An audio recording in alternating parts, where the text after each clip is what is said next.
you've got 90 minutes, then our time is free. On the Music Relic Podcast with Mark, Lou, and Perry. So pull up a chair and have a cold one or two. Have a seat in the shade, and you got it made. That's what we do, 'cause we talk about music, what we listen to. It could be something old, new, borrowed or blue, 'cause that's what we do. If you got 90 minutes, then our time is free. On the Music Relic Podcast with Mark, Lou, and Perry. Well, hello. Hello out there. Welcome to Music Relish Podcast, episode 30 with Mark, Lou, and Perry. Hi, guys. How you doing? Hey. Oh, Perry. That's Bringing Perry. You know, that's a nice country song. I think we have a little conversation about some country music today, too, right? Oh, okay, cool. Yeah. Yes. I like country music. So do I. Yep. Mm-hmm. So do I. Well, we're going to tackle some subjects tonight, but Lou, you have a nice topic to lead off with, right? Yeah, it's kind of antagonistic. It's called The Biggest Assholes in Rock and Roll. And we're from Jersey, so it's very appropriate. What? You got a problem with it? Do we get to comment on them? Of course. Right. And, it's funny because in the last couple episodes of our friend Scott McLean's Milk Crates and Turntables podcast, a certain name has popped up. I'm not going to say the name because he is on the list. And the term is like the biggest asshole, the biggest douchebag in rock and roll. So yeah. Everyone's got their own list, but He's a big old douchebag. a douchebag. Douchebag. As long as I can remember, there's always been a douchebag in rock and roll. What's a Dutch bag, Barry? Lord and Lady douchebag. The Earl of douchebag. Sirloin of beef. Because it's always better to be an asshole than a whole ass, right? That's right. Okay. So my number one list, and I called these from different sources, different lists. My number one is Mike Love of the Beach Boys. It's like the biggest jerk in the biz, right? Okay, so we are unanimous on Mike Love. Absolutely. I mean, I remember seeing that clip where he called. What did he say about Mick Jagger? Doesn't have balls enough to. What did he say? They're two chicken shit that jam with the Beach Boys. Or something. Right. And the great thing was that he didn't know Mick Jagger was there. Apparently, right? In the house, so they're on stage afterwards. Oh, man. I think he was wearing a silver hard hat. It was just some weird head device, you know. And I think he was trying to interact with Mick after, during that show. They were playing a Beatles song. I saw her stand in air or something, and Mick just ignored him perfectly. And even throughout the history, well, actually, I read something because I think the website was called it's Sad and Useless Humor, the website. So this was a quote about Mike Love. Without Brian Wilson, he would be playing Trash Man covers at some tacky casino in Reno. Like the Trash Man had like True. Yeah. Yep. Picture Michael Love singing Surfing Bird. I think that's pretty clever. Yeah. Also, a total tool. He'd sue his own mother if he thought he could make some money off of it. And oddly enough, he was he was the only one in the band without a pretty voice. Yeah, as far as the Wilson brothers, even Dennis, because I listened to Pacific Ocean Blue recently. He could sing. He could sing. It's a really good album, and he even had some little like solo things early on. He might have had a more rock and roll voice than both Carl and Brian. Yeah, but I think so. Yeah, and Carl was the golden voice of the Beach Boys, though. In my mind, he is their lead singer. It was always Carl. God only knows. Yeah, God only knows. Darling, that is a hard ass song to sing, man. That's a high key. Yeah, that's a nice sort of soulful little right. Oh yeah. Darling. Yeah, I think you called it Italo rock at one point, but maybe it is. But do you know who's playing drums? No. Hal Blaine. Al Blaine, huh? All right. It's gonna guess it. Al Blaine, never heard of him. Yeah, I know. You're in trouble now, Perry. May I tell you about him? Oh yeah. Well, we're gonna cover that on. We're gonna do a Wrecking Crew episode, are we not? we right? are. Can't wait. So. Yeah. We're gonna Maybe get that should be the whole show will be about the crew. Yeah. Maybe that should be a Spotify show. Because YouTube won't let us play any other people's songs. Yep. Yeah. Well, we have a Burt Bacharach special coming up soon. Yes, we do. Yep. Yeah. Yes. Okay. In honor of Burt Bacharach. But anyway, go back ahead, to the corral. Other big assholes in rock and roll. So a lot of people. Lou, can I mention one thing about Mike Love that I always notice? Sure. I'm not a guy that says style. You don't have to have style. But Beach Boys, like every other band, they would go with the styles. His clothing. Didn't Mike Love always look out of character? Like, look at the cover of Pet Sounds. He just looks like he doesn't want to be there. Yeah. Or if they were to wear nudie suits, he would be like just totally out of. He's not a rocker. He's not a rock and roller. No, there's and he something. Can't dance. There's something ultra square about him. We're talking like Four Corners man here. Yeah, we're talking like a major parallelogram. Yeah. Yep. I wish I got like the little lines that come out of my fingers. We're on a podcast, so no one knows what I'm talking about. But yeah, he was definitely he was always like reluctant, reticent. The whole Pet Sounds thing. I mean, the other guys were probably less so, but he thought it was just a major mistake. And the Pet Sounds is what it's like a masterpiece or something. They call that masterpiece. Yeah. In fact, he was kind of making fun of it. Like, there goes Brian with his Pet Sounds again. Yeah. Right? Yeah. And that's how they came up with the title. I will say this about Mike Love, though. He has a distinctive voice. Does, yeah. He falls into the baritone category. He wrote a lot of those lyrics, so whatever he sued for, he was probably due. He got $10 million from Brian, and Brian gladly paid him $10 million. Yeah, it seems, and maybe it wasn't even Brian doing it. The lawyers, the business. This just shows another. We keep going on about how dirty the bit and this difficult the rock and the music business is. But he got 10 mil. He got 10. Yeah. Okay. And probably future royalties too. Yeah. But also, like, some of those things too, like in those Beach Boys books, if they're whatever's true, is that him and his whole family, they were very manipulative. At one point, one of Mike's brothers was Brian's bodyguard, and they were not a good influence. Okay. So let's move on. Some people said Bono is an asshole because of his pretentious attitude. We don't have to waste too much time on it. I mean, I think he's a sincere artist. He's striding. He was full of himself. That's okay. How about this one? Gene Simmons. Absolutely. Oh, yeah. Asshole or no? Biggest asshole in rock. Asshole. No denying that. No denying that. When you say no musician enjoys what they do and they're only doing it because it's their job, maybe that may be you, buddy, but there's a lot of musicians that are playing songs that they see how angry Mark got? Yeah. Really? He got his Irish up. Yep. No, I had a chiropractor that lent me his first book he wrote, and he was going about the rock and roll life, and he goes, I should write a book called Women Are from Mars, Men Are from Penis. Like, okay, dick. All right. Okay, so Gene Simmons, asshole. Absolutely agree. Courtney Love. Kind of. I don't like that there's two whole albums. One sounds a lot like Nirvana and one sounds a lot like Smashing Pumpkins. Yeah. She's very conveniently uses people, but and I've heard she is nasty. I don't know enough about her, but yeah. I recently heard her. I like her better as an actress. I heard Mark Maron. Yes. I heard Mark Maron's podcast, and she was the interview. She was the guest, and she's all over the place, man. She's all over the map. She doesn't seem to even make any sense, Yeah. Now, as far as people think, there's this camp where some people think she killed Kurt Cobain. Yeah. Well, I don't know about that. I don't think she's got that in her. She's not. I would believe that she took some songs and claimed them as her own. Yeah. Hey, Perry, is your Phantom Power on?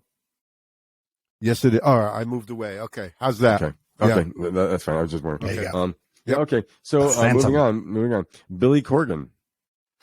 I kind of know what you mean. Yeah, he's into himself. I think he's a bit. The website I looked at, someone said like what he does. He has a blog, but you have to pay to see his blog.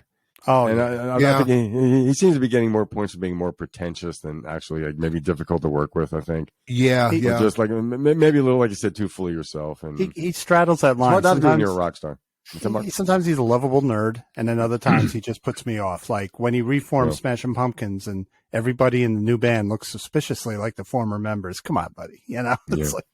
But he did get that guitar back. What was that big album that they had? The Gish. I think it was Melancholy and the Infinite Sadness. I think he had a record called Gish, and the Stratocaster got stolen. Lily and Gish. Yeah, and the Stratocaster got stolen, and he recently got it back. Yeah. Yep. Okay. And that's pretty cool. Yeah. Yeah. I don't know anything about him as far as his personal stuff. I know they were big. Barry, you used to call and you said they were an arena rock alternative band. Yeah, exactly. Yeah, exactly. That's not a detraction in my mind. That was definitely they had a big sound. It was produced. They had a great drummer. Was it Jimmy Chamberlain? Yeah. Great drummer. Drummer. Okay. How about this one? I think we all agree. Both the Gallagher brothers from Oasis. Absolutely. Yeah. Now, interesting. Music aside, assholes. Interesting from what I've read lately on my news feed. Now, I don't know if this is Scott McLean or Jack Calabrese. Maybe it was Scott that said they're going to get back together. Jack. Apparently, they're getting back together for the first time in 14 years. No shit. Scott's buying the tickets then. So if you throw enough money at them, they'll do it, you know? Yep. You know what makes them biggest assholes? They like Manchester City. You soccer hooligan. So, and so I was talking to somebody about it, and he said, they're going to beat the shit. I said, no, they're 15 years older now, man. They can, you know what I mean? They can't. Yeah. A lot of cigarettes. They're probably over that now, but Oasis may be getting back together again. First time in 14 years. Yeah. I was planning it. I knew it was going to happen. I guess that leaves hope for the Kinks. Yeah. So, like I said, I don't know. Well, you said it was Jack Calabrese that always said they would get back together. Yeah, because Scott had the bet. I'll buy the tickets. Yeah. Well, we shall see. Start saving. But you're right. Those guys bug me, Lou. Yeah, those brothers. Yeah. On to further assholes. Yes. How about this one? Phil Spector. Not only an asshole, but a murderer. But a weirdo too, yeah. The total flake. Yeah. The total flake. But, if you brandish your gun at people over 30 years, eventually that gun's going to go off and stuff. But his genius aside, because we've been covering the Wrecking Crew. Yeah. We do our own Wrecking Crew. I mean, he's just as much in that as Hal Blaine or anybody else. I mean, Brian Wilson. Genius. Yeah, Brian Wilson, yeah. The Ramones. Yeah. He's also worthy of a show, but the whole thing, And the Rock and Roll Hall of Fame, when they inducted him, they said his image was tarnished by the fact that he murdered someone. It didn't give full respect to the fact that the guy so he never got inducted until he was actually in jail. And if it wasn't that, there was some kind of award that good question, some kind of award that he was given. Yeah. No. Maybe it's like in Rolling Stone did a retrospective on him, and said that they didn't give full impact to the fact that he just in cold blood murdered somebody. But a narcissist nonetheless. Yeah, so you're right. He's a megalomaniac. Yeah. He's a jerk. Yeah. Yeah. How about this one? He might be my number 2, Ted Nugent. Mm-hmm. Yeah. I mean, a crap musician too. I'm sorry. If you like Ted Nugent, overrated guitar player in my opinion. Overrated. Yeah. Guitar players say that too. Like you said, 5 positions and. The whole. I mean, how many great songs has he written? Except for I don't know if he wrote it, but the M-Boy Dukes, "Run Along If You Can." That's a great song. Yeah. But you're right. Everyone on social media that goes, he's the best guitarist. You could tell when they're saying it, they're not guitar players. And it's fun if you don't play guitar and you like his soloing. But he was on Imus like one time when Imus was on MSNBC, and he was saying, "I am the best guitar player in the world." And I'm sitting there and I'm like, dude. Any guitar player that says that's an asshole, right? Yeah. I'm like, come on, dude. But I did see. You're right. He's an asshole because I saw him interviewed one time years ago, and he was saying, one time he goes, Jimi Hendrix offered me a hit of a joint, and I told him no way. Like, so what? So what are you saying? That Jimmy's a piece of shit because he had a joint in it? What a douchebag. Now there's one song of his that comes on the radio I never turn off. I do like Stranglehold. That is a good song, I got to admit. It's probably the best thing. Yeah. I don't think you're right. You couldn't write Wang Dang Sweet Poontang now, I don't think. and you shouldn't. And they shouldn't have written it then because it's just a bad song. Hey, I saw him live, and I tell you, he's a jerk. Yeah, he's an asshole. Yeah. Was he in Damn Yankees? Yes. He's the one during that beautiful ballad, Higher. All you hear is whammy bar dive bombs. That's Ted Nugent. Ruined the song. Wow. That band was put together to do nothing that was to make money and to churn money. Yeah. I've been criticized for saying Higher is a great ballad. All right, so you can all just pick on me. I let that go, Mark. I was ready to jump.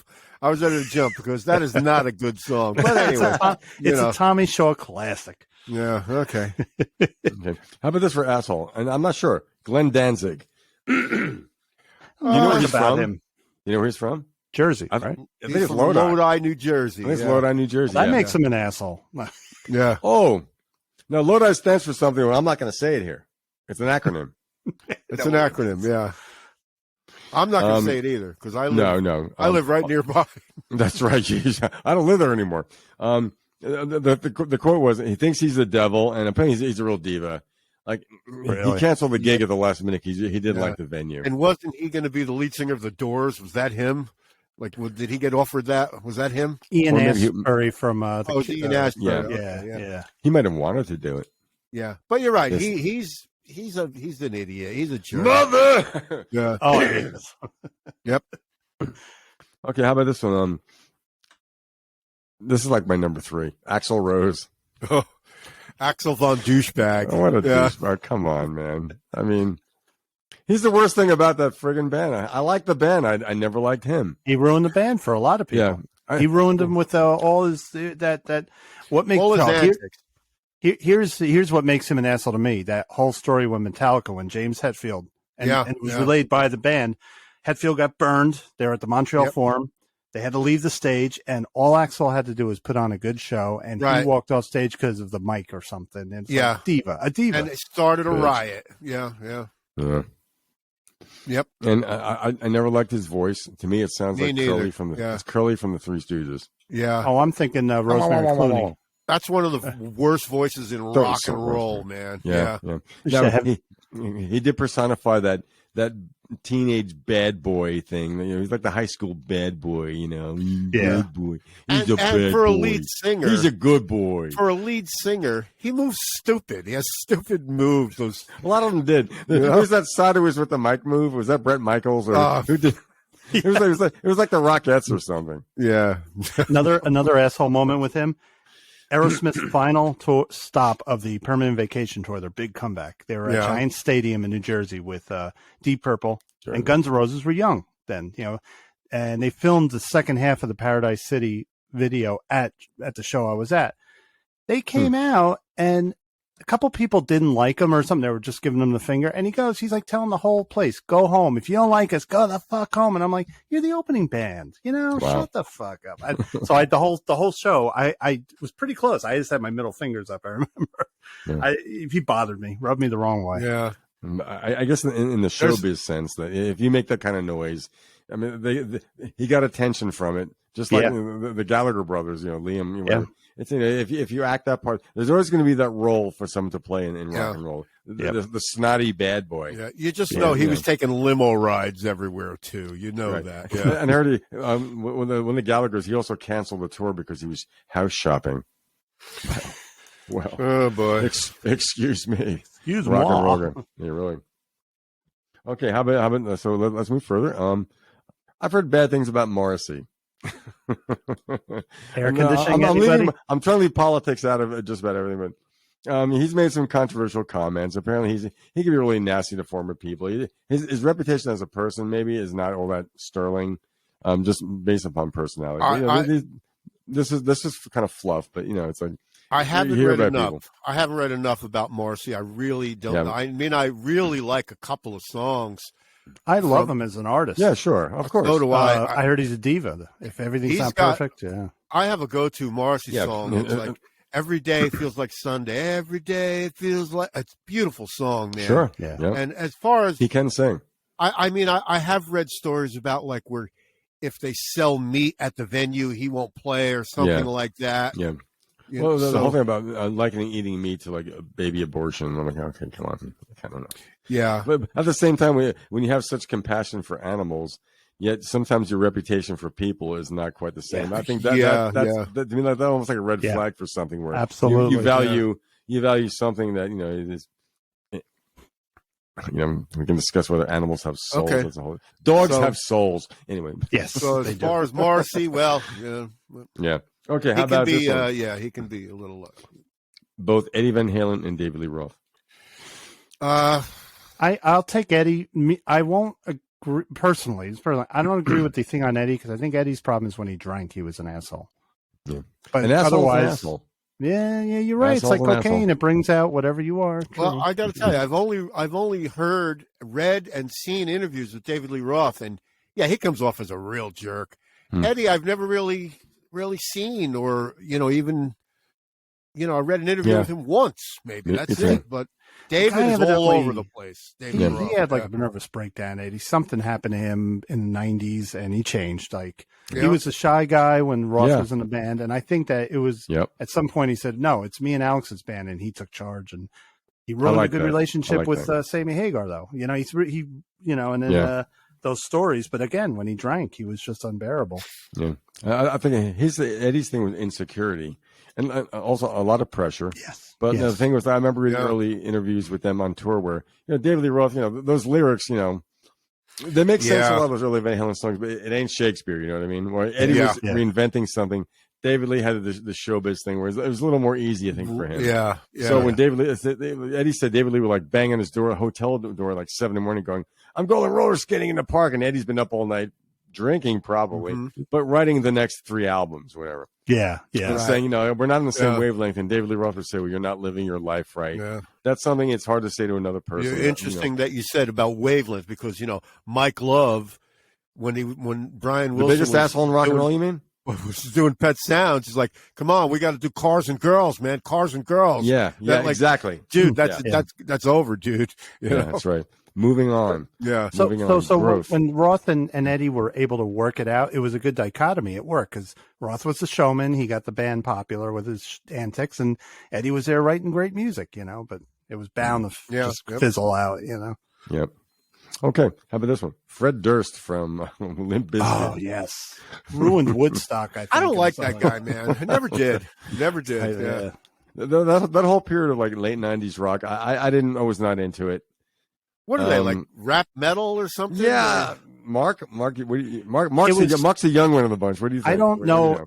I don't know if it was considered part of that new metal, NU, which was Korn, and I love Korn. What I don't like about Fred Durst is he was into destruction. So, like at Woodstock, up in Rome, New York, he was like, destroy. Really? You can't be like that. Come on, the venue's hosting you, you're playing. Why you want to destroy everything? So that's the attitude I don't like. Was there a backlash after that because of that? Well, he's not really responsible for everything, but he had a big part of it. But did you ever see the documentary on that Woodstock? I've seen clips. Yeah. Holy shit! I mean, that was a disaster. Well, the Red Hot Chili Peppers didn't help either, right? Yeah, rape. There was rapes. There was, oh man, no water. No one had water, and they're on the hot tarmac of an Air Force base. The prices of water got exorbitant. Everybody was, yeah. But Durst didn't help. That's for sure. Okay. Yeah, I agree with the Fred Durst thing. Yeah. Okay. How about these two? Glenn Frey and Don Henley. Well, they were listed separately, but they were a partnership. Artists, good, true artists, but they had that asshole side. Yeah. It was definitely kind of cutthroat. Now, the clip I saw said that Glenn Frey screwed over Don Felder. I don't think that's the case. I think they were greedy. But they wrote all those fucking songs. I mean, every songwriter has a different story to tell about that. The guys in the band might say, well, I think we should all be included in every royalty, every co-write. If you didn't write the song, maybe you shouldn't. Although he denies it. What's that? Excuse me. Although Don Felder denies it, I do believe he requested to sing 1 or 2 songs on every record. I believe sure that, he did. Yeah, sure did. And the thing was, I'm saying, in my opinion, he couldn't do it. The one song he had on one of these nights, Visions, you can hear him in there, but the guys were coming to his rescue. So, like, why bother? That's vanity. If I was him, I would say, you're right. Yeah. You're right. No, he sang backups really good, and they were in band for their harmonies. He was actually very good on the harmonies, but He wasn't no Bernie Ledden, but he was. He was okay. In reference to Don Felder, the proof was when he put out a solo album. It just wasn't that good, you know. Now that song "Heavy Metal" that he did for that animated thing. Was that him singing on that? There was him assisted by Don Henley. Oh, really? Yeah. Wow. Oh, okay. I thought it was a Don. I thought it was either an Eagles outtake or a Don Henley solo record because he put out his first solo record. Don had the most, right out of the chute of the Eagles. Don Henley was. Yeah, he didn't miss a beat. He didn't miss a beat. And he also was taking more risks with all the keyboards and everything on the, granted synthetic keyboards and Well, sure. But he took some risks. I swear Glenn Frey was, Chuck Berry. Yeah. A chug-a-lug party rock. Right. Even on Don Henley's first album, like Johnny Can't Read. That's like a new wave song. Yeah. Yeah. Yep. Mm-hmm. So yeah. Okay. So. But at the same time, I think having seen the Eagles documentaries, I said I came across liking Glenn Frey a lot more than I thought. He was being very honest, saying, I mean, if this is what we do, and I don't think the pressure, whatever there was for them to be what they were, I don't think it was unreasonable. It was just the egos that I think got and they were a corporation, and the drugs, and the blood, and the long run. I wouldn't know, but apparently when you do coke, you turn into an asshole. Yeah, and if you're an asshole, it sends you out to the asshole. Exactly. I understood Glenn Frey musically. I always thought he was kind of different. I was like, when I found out that I didn't know he was from Detroit, and he grew up under the tutelage, basically, of Bob Seger. Yeah. So he had that influence, and then I kind of got where he was coming from. He was kind of like the outcast of the band in a way. Yeah. This is cool. Actually, last night, I saw an Eagles clip. I never saw it before. I don't even know the name of the song. It's Bernie Ledden's playing banjo and singing most of it, and Glenn Frey's trying to play guitar, but he looks out of place. And it was his band in a lot of ways. I mean, they always said Glenn Frey was the coach. Don Henley was the star quarterback. That was the dynamic between the two. Wow, yeah. He knew Henley was rudimentary on the piano, and but Don, I was saying, Geffen knew it further. Henley had the golden voice. Yeah. So, but he provided the lyrics, so it was a good balance between the two. But he knew he could sing Frey knew that he was going to sing a couple songs each album, but Henley carried the band. And Henley has that memorable voice. Yeah. And then I feel bad the last few years because I have that DVD live in Australia, and I remember Perry. I was telling you once, Glenn Frey just looks pissed off through the whole concert. He was in pain, and I feel bad saying that. He was in immense pain the last 10 years, I think, of his life, rheumatoid arthritis. Yeah. So that's why he looked kind of like an asshole. I feel bad saying that now. There was one of those last tours though where he's having a good time. You can tell he's hunched over, but there's one of Don Henley's songs from one of Henley's solo albums, and Frey's playing the keyboard, and he's ecstatic. He's loving every minute of it. He was never jealous of Henley's career, and the way he praised him in the Eagles documentary, he goes, "We had Don Henley." He goes, "I sang that because we had Don Henley." So him playing like on Sunset Grill or something, he was in heaven. Yeah. I don't hold anything against them. How about this one?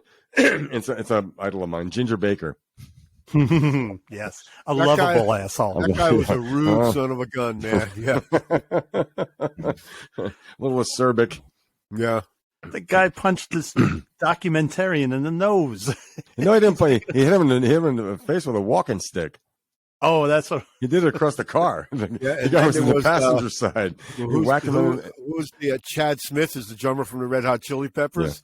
Yeah. Him and another drummer friend of his went to interview Ginger Baker, and he smokes chain smoking, so they go and they all smoke too. So Chad Smith goes to light him up, and he smacks the lighter out of his hand. Jesus, don't kiss my ass. They laugh about it, They laugh about it. I wonder if there was part of that was his shtick, his defense mechanism. No, I think he was just a rude son of a bitch. He definitely was. He was also just one of the greatest drummers ever. The guy was sure. Yeah, I can't talk about him enough. Incredible. You brought up that he had a tough childhood, right? His father was he was an abused child, basically. So that could has a big say. That is a big hand in it. Abused childs were raised in the 40s and 50s, where you sucked it up. Yeah. But his talent, 70s too. Yeah, and what an influence on me. Like actually today we're at the Spiritual Center. We're playing this one song. it's got a tribal thing. And when I'm playing, I'm like, I think I'm doing this wrong. It didn't feel right to me. When I listen back, I'm trying to do Sunshine of Your Love.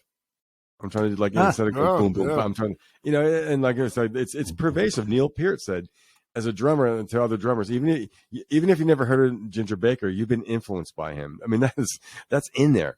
But at the same time, if you saw Beware Mr. Baker, he was not a nice man. Not a nice guy. So I agree with that one. Yeah, or a father. Okay, let's see. David Crosby. I'm torn. I am too, because I never asshole. directly saw the asshole side. I always saw him as. I hear all these stories. An essential asshole. Yeah, and he admits it. He goes, "I was an asshole." He goes, "I ruined all my friendships from me being an asshole." So yeah, okay. I've heard that if you listen to the last interview we did with Howard Stern, it was only like a year before he died. You get a lot of information on the assholeness. So I got to listen to that. Yeah, I was saying without him being an asshole, the Byrds might not have been the Byrds. Crosby, Stills, Nash might not have been what they were if he wasn't an asshole. He's the harmony guy. The Byrds are known for their harmonies and other things, but Crosby, Stills, Nash, the vocals. I mean, when you hear things when we're so young, we've heard these things when we were so young. You, me, Perry, and Mark too. Yeah. It gets ingrained, but it takes a while to appreciate it. And I've been hearing "Helplessly Hoping." It's incredible. And you can hear Crosby in there. I mean, he was their harmony guy, but that was the signature. So maybe he had to be that. Yeah. McCartney had to be the asshole in the Beatles, but an asshole nevertheless. I'm an asshole. That's right. You're an asshole. That's right. You're an asshole. Ram it. The biggest sphincter in rock and roll is. How about this one? Ryan Adams. Is he one of those like when he's drunk he turns into an asshole? Or I've heard some stories. I jammed with a guy that knew him and was in a band with him, and he said he was just a prick.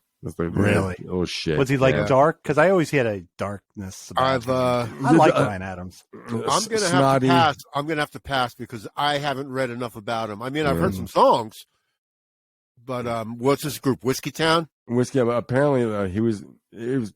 I don't know if he was like we went to court, but doing the online grooming young women. He's been in contact with young women. Oh, well, see, I'm not talking out of school because I did read this, and apparently it's a documented thing. It was just kind of maybe borderline, but maybe too close to the border and stuff. Okay. But I know a guy that said played in the band with him early on. Said just very self-centered and just whatever the talent's a whole other thing. A lot of ours, like I said, a lot of our heroes are assholes. Phil Spector, you could take that aside as to a massive talent, right? But genius. Yeah. So Ryan Adams, I haven't read enough about, so I'll refrain from comment. But I believe you. You've. I've heard this one. Roger Waters. He made this list, a couple lists I saw. I don't know if it's going to be difficult or just I like him. When you play in Roger's band, you do exactly. There's no democracy in Roger Waters' solo band.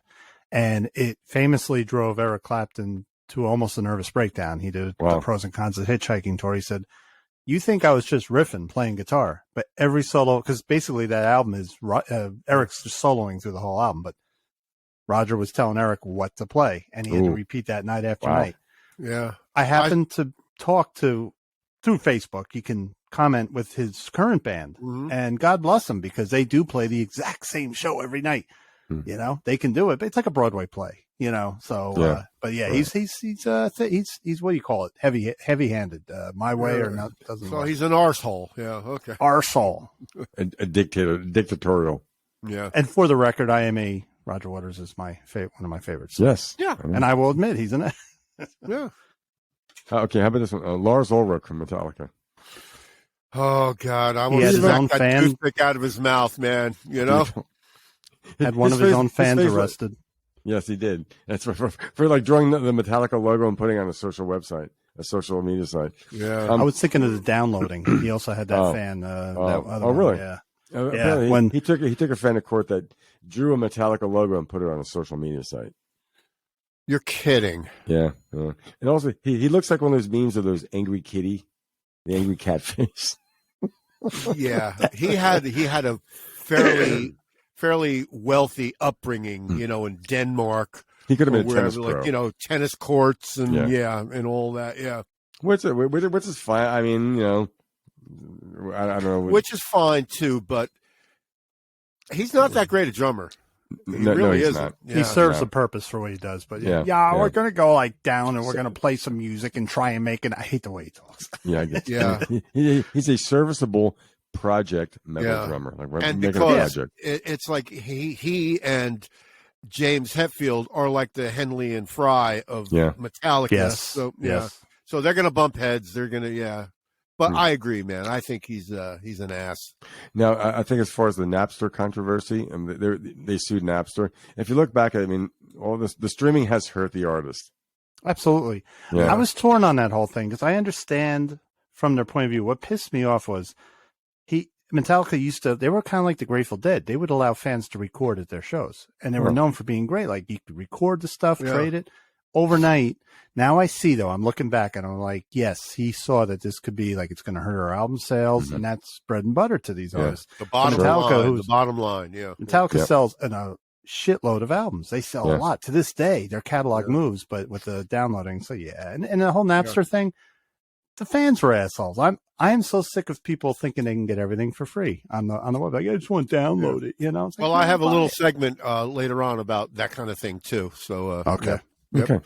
So this is good, Lou. What else you got? Yeah. Okay. A couple more. Richie Blackmore, Mark. You know what? A reformed asshole. I hear now he's totally different. When he married, I forget his wife's name. Bastards. Yeah. But he's a moody asshole and a beer drinker. Apparently, he fired Graham Bonnet because Graham Bonnet cut his hair. He never had long hair to begin with. No, he was one of the few heavy metal hard rock singers that had like a short buzz cut, almost like a punk. How about this asshole? From the band Nickelback, Chad Kroeger. Oh, yeah. Really? Oh, I haven't heard that. To write those lyrics, you have to be those misogynistic lyrics, yeah. I like you when your pants are down to your knees. Yep. See, I haven't heard enough Nickelback to know about this. Me neither, but I did Rockstar. I read an article about his lyrics, and they're like, oh, yeah, this guy's a whatever, man. He must be a smart guy. He is pandering. He's pandering to a constituency that's just eating that shit up, and they're all over the damn world. They've sold so many friggin' records. When I saw the sales numbers, I'm like, holy shit! Yeah. People who are making fun of them own that record. Not in Portugal. No, of course not. Okay, Perry posted a live thing of Nickelback in Portugal asking if everyone's ready to rock, and they're all like, "Fuck you!" So he gives them the finger. And the bottles start flying. Yeah. Okay. Now this guy might be the biggest asshole, even more so than Mike Love, Gary Glitter, because he's a pedophile. Yes. Yeah.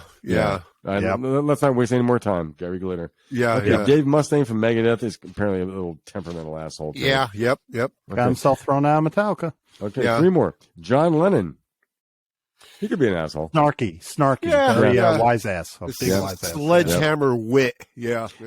But also bitching and moaning about some things about the recording process.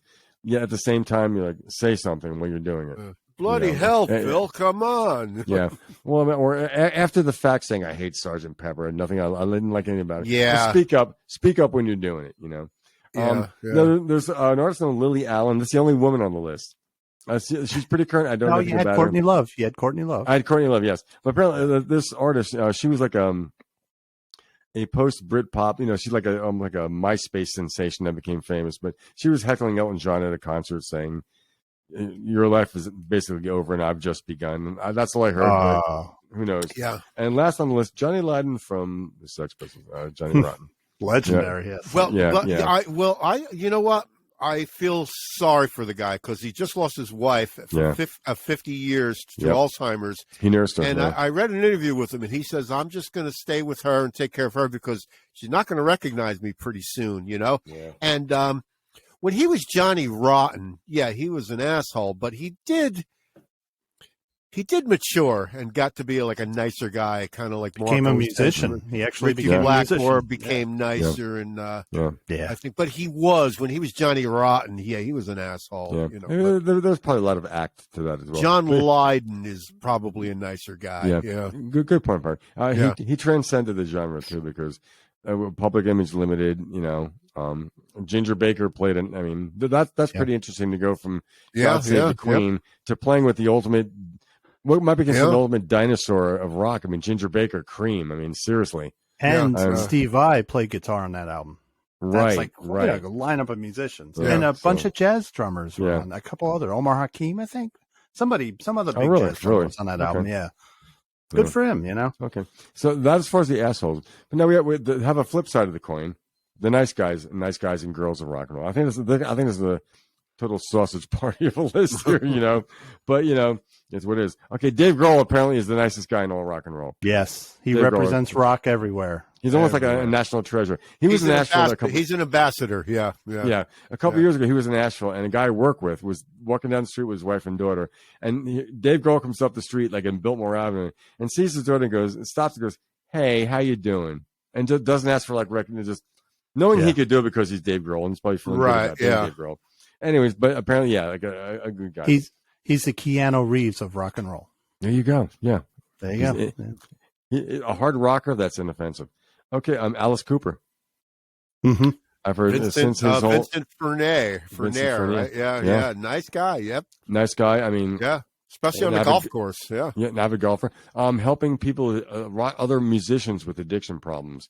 He helped Dave Mustaine from Megadeth. He said, "You guys got to stop." Yep. Very instrumental in them cleaning up their act and went to bat for Donovan. He said, "I cannot believe that Donovan is not in the Rock and Roll Hall of Fame." Did he really? Yeah. Oh shit! He's really? playing on $1 Billion Babies. Yeah. And that Donovan should have been on the first ballot the first time. Yeah, I don't know if he is, but he should be. Yeah. God damn. I always loved Alice Cooper. I like his voice. I thought he was a great singer. I like some of those records. Yeah. Yeah. The Bob Ezrin years, of course. Yep. Dick Dale apparently was known as being one of the nice guys of rock and roll. Really? The thing was, whenever Dick Dale played, it was inevitable at the end of the night, the band would sit on the stage in the front and talk to anybody that wanted to come. You want an autograph, you got it. Anyone that wanted to talk about it, what the time, every single gig, that was the thing he did, you know. So also being such an instrumental guitar player. Pulp Fiction, is it Miserlou? Yeah. Anyone who's listening, that is Dick Dale. Listen. Apparently Dimebag Darrell Abbott was a great guy, the metal guitar player. I've heard that. Yeah. What was the band he was in? That's not going to for that. Pantera. And the singer was an asshole. Perry pulled a metal one out there, man. Yeah. Well, I saw a documentary on how he got killed. Yeah. Club. He's at a club. Yeah. Yeah. I hear Slash is a nice guy. Yes. I've seen him interviewed. Super nice. He was very down to earth. Saul Hudson. Yeah. Eddie Trunk used to have a show on VH1 Classics, that metal show. It was a great show. And he had Slash on. He comes out and he does the rock and roll voice, right? He's going, hey, he's talking. Then when they say the show's over and the cameras are backing up, you hear his mic on. He goes, was that good? Was I okay? He was like that, like a normal guy, you know? Yeah. Like, yeah. As far as Guns N' Roses, love the band, hate the singer. Yeah, agreed. Okay. Bruce Dickinson from, not the Blues to Cult producer from the Cowbell skit, but the Iron Maiden lead vocalist. Apparently a Renaissance man, good guy. I don't know. Flew his band around the world on their tour. Sure, I bet you he is. Yeah. Bono made the good guy list. He made the bad guy, the asshole, and the good guy list. Let's move on. I think he's more of a good guy myself. But okay, all right. John Bon Jovi, good guy. Yeah, I've heard that. Yeah. He helps those less fortunate. Yeah. Yes, he does. As a person, a grating voice as a singer, but hey, what are you going to do? You know? Yeah, I hear you. I'm never a fan, but at the same time, like I said, if you hear someone that made that, was that successul, and you know, it opens a restaurant, one of those pay what you can restaurants. Really? You have a good Wow. Okay, Bruce Springsteen. I'll always say he's a good guy. Okay. Yeah. Absolutely. Sammy Hagar. I think he's a good guy. That's why I prefer Van Hagar. He's just such a good guy. I've seen his show on Access TV where he goes, like, he's a likable friggin' guy, man. Yeah. He just comes off as likable. Yeah, and I don't think he's very hung up or just, he's, like I said, he loves life. He loves it. He's a rock and roller and stuff. Yeah. Okay. Let's see. Steven Tyler, Joe Perry. I heard they're good guys. Really? Yeah. I wouldn't know. I wouldn't know. Yeah. Apparently, like, business aside, like, nice to hang out with. Let's see. Freddie Mercury, good guy. Yeah. You know, he had he was Liberace. He had a bit of a what do you call it? What's the word? A diva attitude, but he wasn't nasty to people. Yeah. But he deserved to be because he was an opera singer. He was brilliant. Absolutely. Yeah. I heard the same about Brian May. Same thing. As intelligent as he is, all that stuff. He's a pretty down to earth guy. Like a human rights activist and all that stuff. Yeah. Charlie Watts. Charlie, good guy. No flies on Charlie. No flies on Charlie. Okay. Although he did punch Mick Jagger, right? Had it coming. He did. like Keith Richards said in an interview I read before that story became public, he goes, "You don't want to be on the end of Charlie's fist." So Keith knew. Yeah, exactly. That's right. Keith knew he decked them, and they didn't become public till later. Another good guy, Ringo. No flies on Ringo. And George Harrison. Ringo puts warnings out there. Do not. He signs no more autographs. Do not. Peace and love. Yeah, he will not sign anything anymore because somebody will get him to sign a guitar, a pick guard, and then they put it on a piece of shit Japanese, Chinese guitar that costs $50, and they try and sell it for $40,000. He's like, no, man, no more. He doesn't sign anything anymore. But a nice guy, yeah. Ringo's also 80 years old. He's on tour. He doesn't need to be shaking hands with people. Well, he was born in 1940. He's probably 82. 82. Going to be 83. Yeah. Wow. And his all-star band is a tribute to Ringo. How you can get all these different musicians together to make a band. Like he just gets these crazy disparate group of musicians. That's a nice guy that can do that. He gave Billy Squier a chance. Yeah. Yeah. When Billy Squier needed a chance. Yeah. I heard Billy Squier was a bit of a dick about it. I heard that too. Yeah, but he has these groups, these all stars, and he has other groups and whatever. Yeah, and he hires these people that maybe need the gig. Yeah, and he's good friends with Steve Lukather. Yes. Yeah, and Ringo, Levon, both Rick Danko and Levon were all stars. Probably really? Billy Preston, probably. Yeah, a lot of people. Yeah. Steve Lukather. Yeah. Todd Rundgren. Yep. Okay, Richard Wright from Pink Floyd. I heard good guy. Wow, yes. the late great Richard Wright, the keyboard player, right? Richard Wright, yeah, and vocalist at Pink Floyd. Mm-hmm. Yeah. Let's see, Steven Adler from Guns N' Roses. Apparently, he's a good guy. He can't talk anymore, but he's a good guy. Mark and I had a conversation before we because we were saying about like how Joe Walsh, like I guess he just sounds stupid, even though he's not. He's not, but I guess he was so burnt out from however many decades ago that he just sounds burnt. Same thing with the Steven Adler. They just sound burnt. Steven Adler had a stroke or something. He was on Eddie Trunk's metal show once, and he was like, but I think you could just, if you party too much, it's not good. Oh wow, I didn't know. Okay, but he is, he sounded like a nice guy on the show, Oh, okay, yeah. How about Kurt Cobain? I've heard mixed things. I heard he was a difficult asshole. But anyway, I don't think really. Nick Mason, nice guy. Mm-hmm. Very nice. He's a drummer for Pink Floyd. Yep. Yeah. Yep. Elton John, diva stuff aside, he does a lot of stuff for artists who are like upcoming. He's very supportive. I have a lot of respect for Elton John. I mean, me too. A true artist.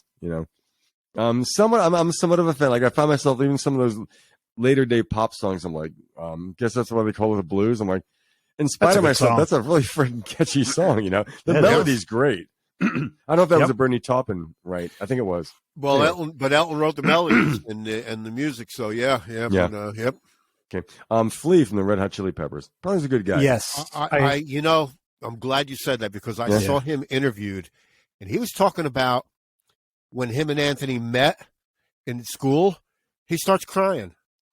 Because that's how much it means to him with his old friend. I mean, the guy was bawling just talking about Anthony. Yeah. And if anyone disagrees, listen to him on Mark Maron. Check it out. Find out. He came off great on that show. I had a lot of respect for him after I heard that interview. I bet Flea is a great guy. Yeah. Nice. Yep. Okay. From Led Zeppelin, John Paul Jones. The quiet strength of that band. Yeah. You know what I mean? Yeah. The unsung hero of that band. Yes. He was that keyboard guy. He was the keyboard guy in all those songs, right? Yeah. And he was a great arranger. He did so much arranging before Led Zeppelin. But the last album, that's his album. Into the Outdoor. Into the Outdoor, right? Yeah. It's my personal favorite album. Because the only one ever owned, Mark. they're not copying anything. They're not copying the blues. They're not. It's the most original, and that's why it's my personal. Interesting. Favorite. Interesting. Yeah. I like Carousel Lumber.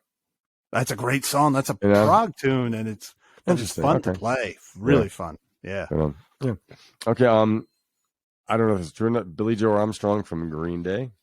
I have heard that. Okay. Very approachable to his fans. There you go. That was the heroes and villains. The villains and heroes of rock and roll. Well, can I add a couple in there? Yeah, throw some. Yeah, please. Right. Throw some. Hey, you guys are going to kill me. All right. He's not on the don't talk list according to Tom Spallone, so I can mention Steven Wilson. Randy Jackson from Zebra. Okay. Every show I ever saw, if you walked up to him and said whatever, he would talk to you. He'd give you the time. During the COVID lockdown, he was online every day doing an acoustic show, and he knew that there were people out there hurting. So he's in his house down in Louisiana doing covers. He would play Bowie, he would play whatever, but he was giving you a free concert every day. And that's a long time for a better part, a little over a year. I mean, and he cheered me up because I was depressed, Good guy, all around good guy. The whole band is nice. They're all great guys, but he's especially nice. And then not rock, but Pat Metheny. I got to talk to him once. He actually walked up to me to talk because he just likes to talk to people. And I met him when he was really popular. For a while there, Pat Metheny Group was actually a popular group there. Yeah. And he walked up to me and he talked to me. And it was just like, wow, just I've totally seen him approachable. interviewed. He's a nice guy. Yeah. For as talented as he is, he doesn't come off as pompous. No, not at all. Yeah. Not at all. Yeah, cool. Nice.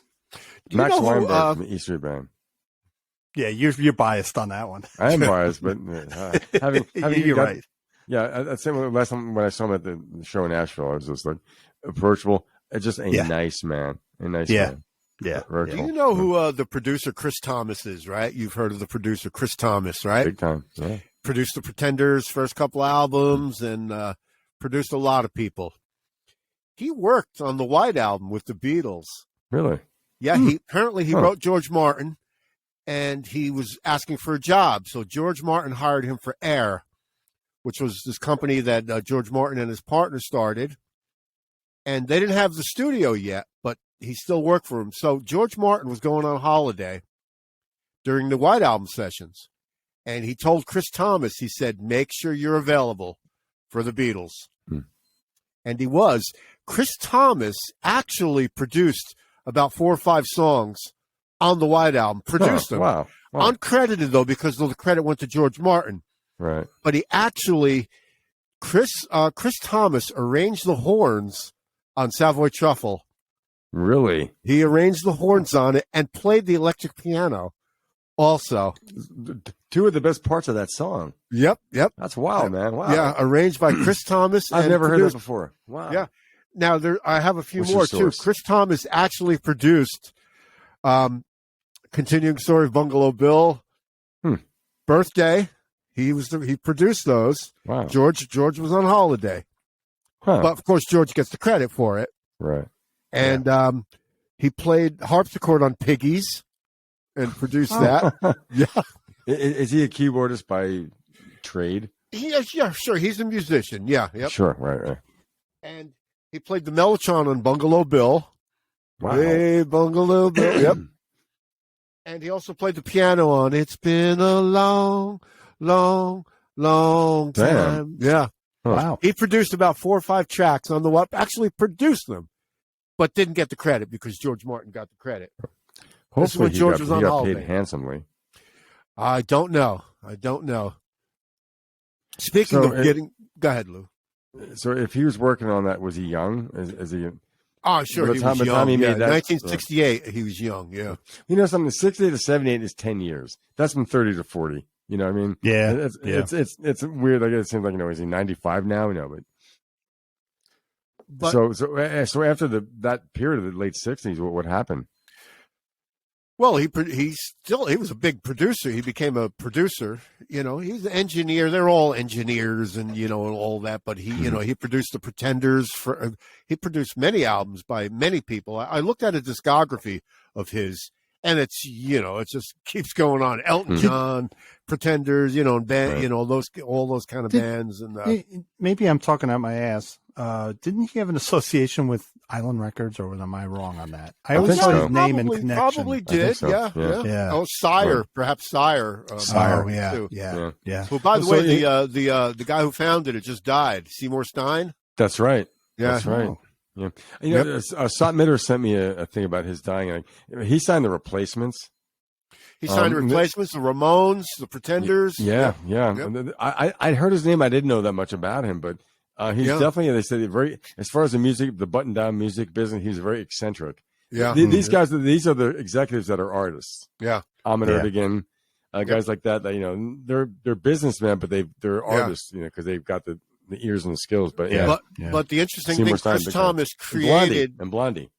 Chris Thomas created that. He arranged the songs for the horns for Savoy Truffle, and George kept that style throughout his solo career. George, he did. He did. I even used it on Ringo. It Don't Come Easy. Yep. I think of all the Beatles, I think George did horns the best. Maybe, yeah. But it was Chris Thomas who arranged those horns for Savoy Truffle, and I know that's one of your favorite songs from the record. It is. Yeah. Even the drums with those. We talked about that last week. The delay on the drums. The bass drum has a bit of a stutter to it. It's a weird yep echo thing. So there was only 10 years between, say, the White Album and the first Pretenders record. So it's not that's not a big stretch. But it's funny. 10 years. Look how much changed in music. That's a monumental change. Yeah, it's only a Beatles. short. Yep. Yeah. So, you know that? Remember George Jones, one of the greatest country singers that there ever was. Oh yeah. Right. Remember he? I'm sure we've all heard it. White Lightning was like his first. In North Carolina, in the back of the woods, and Pappy had a still and all that, right? My backyard. Yep. That was his first number one hit, 1959. White Lightning. He didn't write it.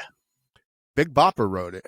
The Big Bopper wrote it. That's Big Bopper wrote that song. Yeah, that's right. What I like. We talked about it on that episode too. And it was George Jones. Big Bopper recorded it actually like in '56, I think. Big Bopper's real name is what? Richardson or J.P. Richardson. J.P. Richardson was. And unfortunately, 3 days before George Jones's version came out, the Big Bopper got killed, along with The Day the Music Died. Yeah, Buddy Holly and Richie Valens. Yeah, but that first number one hit for George Jones was written by the Big Bopper. Yep. Cool. Mark, you just listened to a George Jones record recently, didn't you?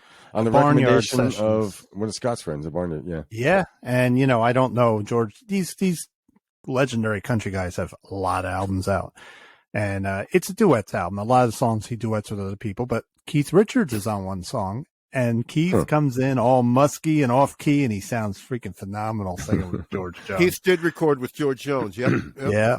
Barnyard Sessions. I was very impressed with it. But I looked at critical reviews. Marty Stewart was there. Yeah. But the critical reviews, it got panned and it was a dud. They thought George would have a big hit with it because he had Alan Jackson, was it? No. Alan Jackson, I think, was on it. And it was the first time Alan Jackson had a single that didn't chart. He did the single with George Jones. It was like Bad Luck George. The album just didn't go anywhere. Yeah. You know what though? That was the new country coming out, and people didn't want to hear, like, the young country fans. They want to hear songs about Coors Light and having fun. Country started changing around 1980, and it was like it started going downhill from there. Like, hey, did you happen? It's like it started going. Nashville. You're making fun of the Silver Fox, Charlie Rich. Yeah, because it was changing, man. It got it became uncool. Yeah, you know what it is? It happens to every music because what is it? It's the record industry gets involved and they start dictating. It's not, they say some of these bands that we hate that are in country, like we can't stand, they actually are real country bands, but they get a lot of money doing what the record label tells them to do. So at that time too, like the crossover from like James Taylor, that kind of singer-songwriter stuff, that was kind of country. Once heavy metal, grunge, that kind of a lot of that stuff transitioned into modern country. Yeah. So I think if you were a 70s guy and your tastes weren't that extreme, you could transition from that type of singer-songwriter into the modern country.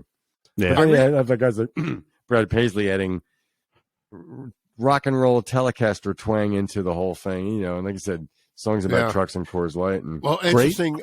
We were talking about that George Jones session, right? With Keith, Marty Stewart was there. Marty Stewart bought from Clarence White's wife the B-bender, the Bob Parsons B-bender, the Parsons White B-bender, right. And Marty Stewart on the outside getting really good at it, yeah. But Bob Parsons was a homeless, shuffling Indiana homeless guy that my father employed as a handyman, and he was a character. So whenever I hear the name Parsons, I attach Bob Parsons to it. Now, he was related to Graham Parsons as well. But Marty Stewart has the Clarence White's B-bender original. Yeah, wow. And really you know who Kenny Aronoff is, the drummer. Sure, of course. Everybody knows who he is, right? I've seen him live. With John, you've seen Kenny Aronoff live, huh? Playing with Fogerty, and it was a New Orleans show at Jones Beach. It was the Neville brothers, Fogerty, and Dr. John. What a show! That must have been great. Mark, it was great. You know who's the best? Who? I thought it was going to be the Nevilles. It was Dr. John. Yeah, because the Nevilles are great live. Oh, they were incredible. They were all incredible. But Dr. John just somehow was just magic. Yeah, he put that voodoo on you. I read an interview recently with Kenny Aronoff, and he was saying that in his early days, he got called to try out to audition for a session, and Steve Cropper apparently was the producer of this session. You know, Steve Cropper, the famous right, Memphis guitar player, Booker T and the MGs, right? Green Onions, and Kenny Aronoff. So he did his audition, and they said, "Nope, sorry, kid, you're fired." You know, and it turns out that he learned a lesson. He said that I thought it was about me, like I'm gonna put my touch on this song, and the producer told him, "No. Your job is to service the song so that it gets played on the radio." And he said the lesson I learned from that, and he said the artist was Johnny Mellencamp. No, it was Johnny Cougar. Johnny Cougar. Apparently, Steve Cropper produced like Johnny Cougar, and it was Johnny Cougar way back then. Johnny Cougar. That's right. Yeah, and of course, Kenny Aronoff became his drummer. Yeah. Right? You know, John Cougar or John Mellencamp recognized something in him, but Steve Cropper fired him because he wasn't servicing the song. Wow. So he said that lesson taught me so much because of that. But they also kept him on as a drummer. I read an interview with him also apparently in that same vein where he said like he got hired to do this. You know, he's a schooled musician. He went to college for like he can music read performance. Yep. Probably a jazz drummer, but like, you know, marching field, all that stuff. Yeah. But he said like I think one of those songs like the Mellencamp song like Ain't Even Done with the Night. They gave him percussion. I think he played on. Yeah, right? and he had to watch the studio drummer. So like, he was probably he became he's one of those drummers when he hit his stride once he got established, kind of a busy drummer. Yes, and that's probably something what he was maybe trying to do back then that wasn't working. But once he got established, and Mellencamp, very loud drummer too. Yeah, right? With the Fogerty thing. I mean, he was great. With him. He's on that beat. He is on that. Yeah. Beat. Interesting too. Go ahead. Sorry. But it's weird because like I said, it was a humbling experience too, because he said, you know, he had to service the song and he thought, but he has an individualistic style, which he couldn't use then, but he learned to use later on. Yeah. He played with a lot of people. Like you said, he watched that studio drummer. Yeah. Who got the gig. Yeah. Yep. Aronoff is to American drumming on the beat what Charlie Watts was to the English style behind the beat, right? Yeah. Definitely. Yeah. But like he had a signature sound. Kenny Aronoff's sound, especially in the 80s, like on the Mellencamp records, it's that piccolo snare. It's that thin. Yeah. It's not a deep snare. Kelly Keegan from that Ranger played. Now I have a little Scarecrow. I have a little thing about that. Yeah. Scarecrow. I had that record too. Yeah. And it was that high, that piccolo snare. Yeah. You're right. Yeah. But on the album prior to that, there was he had that song "Little Ditty" about Jack and Diane, right? Yeah. And he was saying that in the 80s, this is after Phil Collins had that big hit in the air tonight. So they wanted sort of that thing, because he got a little drum part in there, right? Yeah. Mick Ronson played guitar on that record. He played on like 3 songs on that. But on Jack and Diane, Mick Ronson was Mick Ronson on guitar? Mick Ronson played guitar on there, yeah. I didn't know that. And maybe a little piano or something too.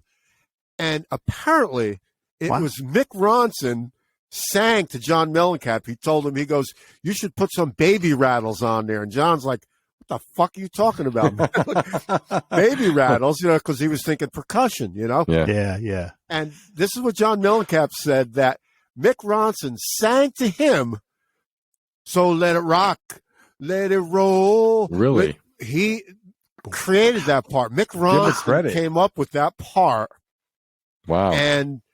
And John said, "Yeah, let's put it in there, Right. But that's Mick Ronson's idea, that whole part." Wow.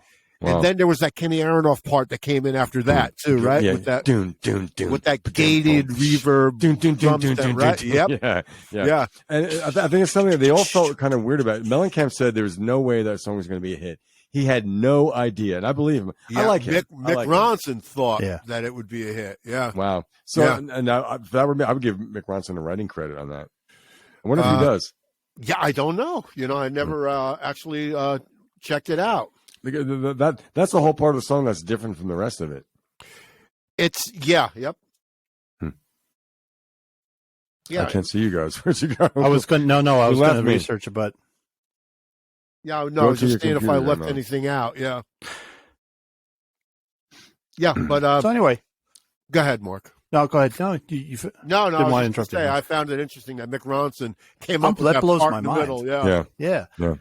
So let me ask you guys something. Have you guys ever heard of a singer named Maggie Bell? Yes. Yeah. Yep.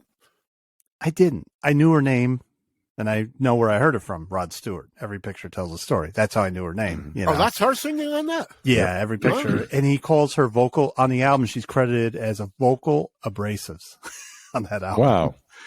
So I did a little deep dive on her this week, and looked into her career. So it's a couple things, I found kind of interesting about her. She's from Glasgow, Scotland. Well, I knew she was from Europe. Yeah. She left school at 15 years old to sing. So this was just someone committed to music. Wow. After playing in bands, she met a guitar player named Les Harvey, who is the brother of Alex Harvey of the sensational Alex Harvey Band. I'm sure you've heard of them. I used to read about him in the 70s in those magazines. Yep. So she joined his band, and they played, and I guess they got along. Then they kind of went their separate ways, and then they got back together. They formed a band called Power. Power toured U.S. air bases in Germany, and she was heard by Peter Grant, who was managing the Yardbirds at the time, future manager of Led Zeppelin. Peter Grant was enamored with her vocals and Les Harvey's guitar playing. He was a very good guitar player. So he signed him and managed him, and then they changed their name to Stone the Roses. Never heard of this band before. Okay. Just recently started listening to him. They stayed together. Now, they had a bass player in the band by the name of James Dewar. Now, James Dewar, if the name doesn't ring a bell, just think of the early Robin Trower albums. He was the guy that sang To Rolling Stone, Bridges Size. That's James Dewar. That's the guy, huh? Oh, cool. So now you have this great singer, Maggie Bell, in a band with a great bass-playing singer, but you didn't hear too much from him. But he did. He's co-sang, on those albums with her. They put out 2 albums. Their debut album had a very good version of Fool on the Hill. I advise you to check it out. It sounded really good. One of my least favorite Beatles songs. It always sounds better covered. I would think. Yeah. So they put out 2 albums. Then Les Harvey tragically died. He was electrocuted on stage, and it was called one of the most horrific electrocutions ever. Ouch. He evidently flew up in the air, came down, and they couldn't get the guitar off, and they tried to band got shocked when they tried the album. It sounds really bad. Fused to him from he had his hands on the string and he grabbed it, and something wasn't grounded because the wires were going through the field. This was in Wales that this happened, an outdoor show, and the audience damaged the wires. There were shorts. It's rock and roll was dangerous. A lot of people were electrocuted back in the day, especially when there's moisture. Moisture. I got zapped on stage one time. I saw a spark. Oh yeah, I saw fire on my lip. I shrieked. It's on the cassette somewhere. I shrieked. It was horrible. Anyway, so when he died, moisture. Jimmy McCullough replaced Les Harvey. How old was he? Jimmy McCullough. Was he 12? I was going to say 8. I don't know. No, Mark. Wait, who's Jimmy McCullough? Later of the Wings. And also. Oh, tell me. What was that band? Thunderclap Newman. Yes. Right. Yeah. Something in the air. Thunderclap Newman. Yeah. Something in the air. Produced by Pete Townsend, right? Yeah. Yep. So he joined them, but they didn't go didn't do anything. They split up. He didn't do any recordings with them, and he went on to obviously join the Wings. But Peter Grant stayed with Maggie. He he loved her. So he got her signed to Atlantic, and he got 2 albums recorded. One was produced by Felix Pappalardi, and the other one was produced by Felix Cavalier. 2 Felixes. Wow. Both albums are unreleased to this day. Why? Wow. I don't know. I can't think they were that bad. There's something up, And Felix Pappalardi was the bass player in Mountain and the producer of Cream. Yes, and Felix Cavalier was Italo Rock. And Oscar Madison was a sports writer. That's right. And Felix the Cat had a little magic bag. I like a good glue story. So anyway. Mark, So anyway, Peter Grant got her signed to Swan Song. Through Atlantic, label, that great angel that would turn around on your record label. Yeah. She recorded 2 albums. Queen of the Night was produced by Jerry Wexler. Then the second album that she recorded was called Legendary, who was, I believe, played by Mark Maron in the Aretha Franklin movie. I got to see that. But then the second album she did was called Suicide Sal. That had 2 songs where Jimmy Page played the guitar solos. This was 1975. Great album. And that's where I was listening to a lot of her stuff. That album is so ahead of its time that you had that mini soul revival in the 90s. You had some of these singers. She, to me, influenced them because it sounds like something from the 90s. Very good. Yeah. Very good. Like Joan Osborne and people like that. Yeah, right? exactly. Joss Stone. People like that. Yeah. Joss Stone. I was trying to think of that. So are you're stating that there are 2 Maggie Bell EPs on the shelf that were never released? Full albums. Yeah, in a vault somewhere. Yeah, I cannot find out anything else on them. It's kind of weird. It's one of those music business sad stories, maybe. Somebody at Atlantic just didn't get released one day. I think they will. But when I was a kid, I used to read those magazines and like the sensational Alex Harvey band. Yeah, one of the guys wore clown makeup in the clip or something. I never heard of them. Yeah. Wow. Yeah, I've never heard them. I'll have to listen to them. But anyway, after those 2 albums, she didn't really hit it big. For some reason, she didn't. The U.S., I thought she would be more popular, especially with that. She does have an uncanny resemblance to Janis Joplin. Not a copy, just a similar vocal styles. And she rips. I mean, when she sings, everything coming out of her is her heart's crying. That's what's amazing. Mm-hmm. She toured with, she was the opening act for Bad Company. In 1975, so it's a swan song review, Yeah. And they just recently released, I highly advise you check it out, Live in Boston, 1975. It came from her vaults. She was opening for them, and it's kind of almost like a really good bootleg sound, but it still sounds good. You could hear, it sounds like one microphone, but it's a 45-minute set. Like, holy shit, to have her and Paul Rogers on seeing that show, must have been great. But this is where it's weird. Like, I guess because she never really made it. She went back to fronting a blues band called Midnight Flyer. Mm-hmm. I think they did 1 album, didn't go anywhere. And she kind of fizzled. But then she went to a solo career in the 80s. She had 1 huge hit with B.A. Robinson. Can't find anything out about him. It was a cover of a song called Hold Me. Then she lived in the Netherlands for 20 years. And then she came back to England, and now she fronts, I think to this day, the British Blues Quintet. Wow. And I'm going to check them out. That's going to be my next deep dive. She's got to be, I would say, at least 70s. Well, yeah. She's still working, right? So still working. Yeah.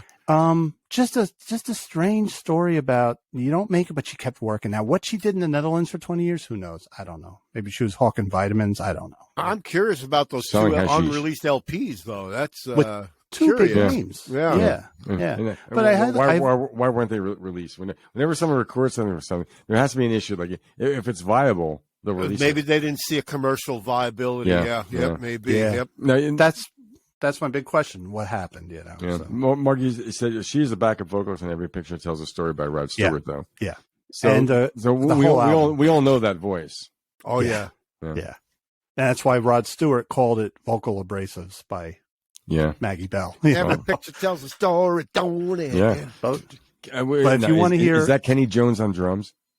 no, it's Bernard Purdy. No, it's not. I don't know because that's Ain't no not, shuffle on that, man. that's not Faces. That's Rod Stewart's solo.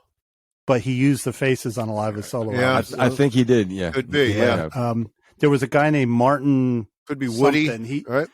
Woody was on it, but on every picture tells a story. The intro, that acoustic guitar playing, and then Maggie May. There's like a little guitar intro before the song starts. That's this guitarist named Martin somebody. Can't remember his last name. He was kind of like a Nick Drake type. Yes, Yeah. he was. You know. Yeah, But otherwise, I think there was some legality contentiousness after that, as opposed to who wrote who for songwriting royalties and contributions to who played the mandolin. I think he played the mandolin on that too. yeah, You know, those are magical albums. Those early Rod Stewart albums. Yeah. I love them all. Right up to Atlantic Crossing. They're just great. Do you want my body and you think I'm sexy? Let me Get my know. bagpipes out. Maggie Bell. Yep. So Maggie Bell. you know who Klause Voorman is, right? Klause Voorman, friend of the No, who Beatles, is he? right? Oh yeah. Friend of the fish. Designed the Revolver album cover. Yes. Right? Yes. Yeah. Or was it How about Revolver? this? Yeah. Right. Yep. You're You know, just so vain. you know Lou. how much you got paid for designing the Beatles Revolver album cover? 10 quid. 40 pounds. Which is what? 40 100 bucks. 40 bucks. It's cheap. Brian Epstein was cheap. 40 bucks. Classic record. Yeah, classic Yeah. album cover. Yep. The best He also created the design for the Bee Gees' first album. Really? Really? Yeah. Yep. Oh. Yep. What was the name of the Bee Gees' first record? Was that like Sir I think Richard it the might have just been Lion-Hearted called or something? It might have just been called Bee Gees First or Okay. something like that. I think that's what it was. Yeah. Yeah. Wow. But I recently heard you guys talking about Nielsen Schmilson, Mm-hmm. right? I don't know if you're talking about it with Scott McLean or if we spoke on the phone. Milky but Crates and Turntables, yes. yeah, yep. And you know that Klause Voorman played bass on "Can't Live If Living Is Without You." Did he really? Wow. Klause Voorman's he's on like- bass. He's What? like pollen. He's everywhere. Yeah, Jim Keltner was on drums on that song, and Wow. Gary Wait, Wright played keyboard, piano. Yeah, Gary Wright from Spooky Tooth. from Spooky Dreamweaver fame. Well, Dreamweaver, yeah. Dreamweaver, I guess, right? Yeah, yes, it was. Yeah. So into that album had both Jim Gordon and Jim Keltner on separate drum tracks. Wow. Yeah, but Jim Keltner is on the song "Without You." Yeah, Right. Okay. Wow. and in 1966, Klause Voorman joined. He was offered to join the Hollies. Klause Voorman That's a bass player. Wow. turned it down. He was offered to join the Moody Blues, turned them down. No shit. Instead, joined Manfred Mann in 1966. That's right. That's Yeah. right. Yep. That's right. That's right. Yep. Now, Manfred Mann was European. There's more to Manfred Mann than we know. We know Diddy Wah Diddy and that god awful Manfred Mann Earth Band Bruce Springsteen. No, but they did that Bob Dylan cover, the Mighty Quinn. Mighty Quinn, yeah, Right, yeah. But that was some pretty cool stuff back then. Yeah. Now, But I don't know when that came out. Yeah. Klaus joined in 66. So if that came out, I don't know if Klaus was actually on the Mighty Quinn, Mm-hmm. you know? Yeah. And then he left in 1969, Klaus. And of course, he joined. He started working with John Lennon and George. Right, he was in George the Plastic Ono band, right? Mm-hmm. Yep. I think he's the bass player on Cold Turkey, isn't he? He's the bass player on Cold Turkey, yeah. So those who are listening, Klause Voorman was a friend of the Beatles way back in the Hamburg days. Klause Voorman and Astrid Kircher were best friends. Astrid Kircher was the artist that influenced the Beatles. The both of them influenced. They had actually Klause Voorman had a Beatle haircut before the Beatles did. Correct, yeah. Right? Yep. And they were the German existentialists, the Exies as they called them. Yeah. But they influenced the whole Beatles style, the whole leather jackets, before they got cleaned up by Brian Epstein. Yeah. Took over the world. But well, they were going out one night with Klaus, and George said, "I don't have any more Vaseline for my hair." and Klaus told him, "No, just don't worry about it. Just let it dry." And it looked like, those haircuts, like the mop tops. Yeah. Yep. Very cool. And Klause Voorman was on You're So Vain, right? Yeah. I always thought that was Lee Sklar. No, it's funny because I never really heard about Klause Voorman's talents as a bass player. As a young teenager, getting into music, the album covers, the artwork, the fact that his past history with the Beatles. But I never knew he was a bass player and all that stuff going forward. Even the Lennon album, is he on like Number 9 Dream? I think he played on the Imagine album or whatever that record was called. Yeah, yep. The Mind Games. Mind Game, yeah. And he played guitar. Gorillas. He played guitar on another track for Nielsen. Wow. So these guys are just very talented. Klaus was a real deal back then. Yeah. He's retired now though. He's 85, I think, or something like that. Yep. How about this? Let's put him in the good guys of rock and roll because we saw in the documentary. He seems like a really cool friggin' guy. Yeah, super cool dude. Like the rock and roll's full of people who are they're so cool. Like they don't have to be stars. They don't have to. They do what they do. They go through it. They got their accolades, but they're too cool for school. They're above that ego fray. And he was a producer too. Like there was this German band called Trio. They had the song Da Da Da. Remember that thing? Yeah. There was with Da Da. Wait a minute. Yeah. I want to hear more of that. What was it? The song was called Da Da Da. It was like and Klaus produced that group Trio. Yeah. Wow. Yeah. You heard it a few times in the 80s, I think. Well, the thing with he was cooler than the Beatles before they were cool. Yeah. It was his cool. Yeah. Yep. Yeah. That and the German Hamburg cool that influenced the Beatles that gave them that edge. Yeah. Yep. Wow. I learned something about Nielsen, Harry Nilsson Schmilson. Harry Nilsson. Here I go, and I'm not going to say your last name. Ozzy Nelson. Colicchio. When I moved here and I got all my vinyl out, I forgot that someone had given me their collection, and in it was Nilsson Schmilson, and it's a quadraphonic mix, but I can play it. On the second side, I didn't know there's a song that's in Goodfellas near the end when he's driving around before he gets arrested. That frantic sounding song is Harry Nilsson. It's the one that you know what I'm. Yeah. I'm playing it and I'm listening like, fuck me, that's Harry Nilsson. Wow, That's Into the Fire. That's the name of it? Okay, yeah. Yep. I was like, holy shit. I'm like sitting here at my desk and I'm like, Goodfellas. All I could think is someone doing this, So. Oh my God. And braking severely on the Long Island Expressway. Yeah. Now that's the song that has the famous Jim Gordon drum solo in it. Yeah. Yes. So the drummer on that particular song in that album is not Jim Keller, but it's Jim Gordon. Jim Gordon. Okay. Yeah. Yep. Late great Jim Gordon. Remember those? Then go ahead, Mark. Oh, I was just going to say, and then Lou, you said something about Manfred Mann. I did a deep dive one night on Spotify, and I checked out some of their albums, especially from the 70s. They've got I hate some of their songs. I really do. But some of their stuff that didn't make it is really good music. They got some I've heard stuff. But Manfred Mann, he's very jazz influenced. Like, a lot of the stuff's more musical. We know Diddy Wah Diddy. That's a meatball. Yeah. Wasn't that meatballs or like in Stripes or something? And the Mighty Quinn. It was when they were marching. Yeah, that was the cadence that they were marching to. That's right. But the Earth Band, like going from mid '60s to the late '60s, there was a lot of jazz influence in that. I don't think Manfred Mann I think he's German. He might be. Yeah. I think he is. We talked about him one time, one of our past shows, but definitely like not what you'd expect. The album cuts are not what you'd expect. Yeah, from a band that had this kind of like pop hits. Yeah, they almost won Prague in the late 70s. I heard that too. Yeah. More than meets the eye. Remember those magazines when we were kids? Circus magazine. Circus. That was Cream. my magazine. Circus magazine, right? Hit Parader. Remember that one? Mm-hmm. Yeah. Hit Parader magazine. I used to buy one for like 30 cents. It was called Song Hits.